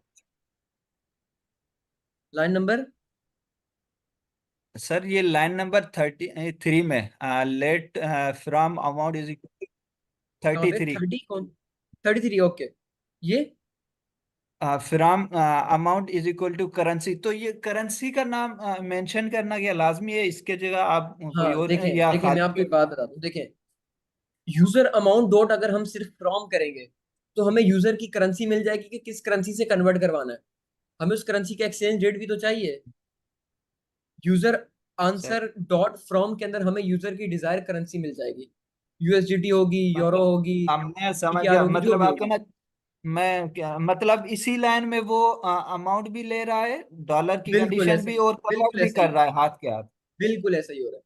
इसी लाइन के सही अंदर है। हम लोग यूजर आंसर डॉट फ्रॉम के अंदर से उसकी इनपुट के आंसर को भी गेट कर रहे हैं, यहाँ पे सही हमें है। उसका इनपुट का आंसर मिल जाएगा। हाँ बिल्कुल, तो ये उसी मैं आंसर को हम लोग करेंसी के अंदर जाके ऑब्जेक्ट की प्रॉपर्टी को भी गेट कर रहे हैं, ऑब्जेक्ट की वैल्यू को भी गेट कर रहे हैं, क्योंकि वैल्यू उसका को भी एक्सचेंज है। रेट हो।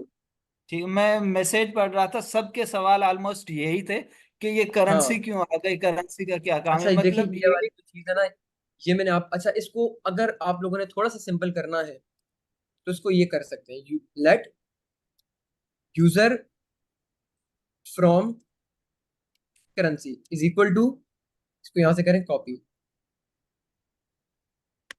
Late user to currency is equal to, कर दें 2, यहाँ पे लिख लें यूजर फ्रॉम करेंसी, यहाँ पे लिख लें इसको पूरे के पूरे को कट करके लिख लें यूजर यूजर टू करेंसी। अब सही हो यहाँ गया। पे आपके पता है आपके पास यूजर इनपुट जो भी करेगा वो करेंसी उठ के आ जाएगी, यहाँ पे भी जो भी यूजर इनपुट करेगा उस करेंसी का नाम उठ के आ जाएगा, इसको हमने वेरिएबल में सही। स्टोर कर दिया। सही। अब इस वेरिएबल की मदद से हम लोग, हमें पता है इस वेरिएबल के अंदर या यूएसडीटी आएगा या यूरो आएगा या पीकेआर आएगा या इंडियन रुपीज आएगा, जो भी आएगा अच्छा हमें पता सर, यही है। लास्ट। अच्छा सर, सही, गुड हो गया। लास्ट सवाल ऊपर करना को जो हमने करेंसी का ऑब्जेक्ट बनाया हुआ है, जी वैल्यू जी ये फिक्स दी हुई, वैल्यू फिक्स बिल्कुल दी हुई है हाँ बिल्कुल, ये यूएसडी अभी कर। के लिए फिक्स दी है, अभी के लिए फिक्स दी है क्योंकि अभी एपीआई का एक कॉन्सेप्ट लगेगा जिसमें हम डायनेमिक डेटा को गेट करेंगे सर्वर से, तो वो थोड़ा सा वो बताने का फायदा बिल्कुल नहीं है अभी, क्योंकि वो थोड़े डिफरेंट कॉन्सेप्ट है, वो एडवांस कॉन्सेप्ट है। अभी के लिए ये समझे कि हमारा सर डेटाबेस मैं है, यहाँ ये पे हमने चीज, सारे एक चीज ऐड एक्सचेंज करना रेट सेट चाहता किए हूँ। हुए हैं। क्लियर सही। है आपका? नहीं तो सर, ये रेट हम इंक्वायरी से ले सकता है ना, हो सकता है डेली बेसिस पे रेट चेंज हो रहे हो। नहीं नहीं नहीं, देखिए इंक्वायरर में हम लोग ये नहीं ले सकते, क्योंकि अगर यूजर को पता है कि ये इसके इक्वल है तो उससे खुद ही मल्टीप्लाई करके कर लेगा। यूजर हमें क्यों इनपुट देगा एक्सचेंज रेट? हम गूगल पे जाएं, यहाँ पे डॉलर टू पी के आर में मैं डॉलर की अमाउंट लिख रहा हूँ, $2 को पाकिस्तानी रुपीज में कन्वर्ट करना है, यहाँ पे मैं उसका एक्सचेंज रेट तो नहीं बता रहा, वो तो मुझे गूगल बता रहा है कि कितना एक्सचेंज रेट बन रहा है। तो एक्सचेंज रेट हमारे सिस्टम में ही होगा, हम यूजर से इनपुट नहीं लेंगे। हाँ तो ठीक है उकाशा। हाँ, चलें इसको क्लास फॉलो को वाइंड करो। अप करते हैं। ठीक है, thank you Ukasha. Okay okay, अल्लाह हाफिज, अल्लाह हाफिज।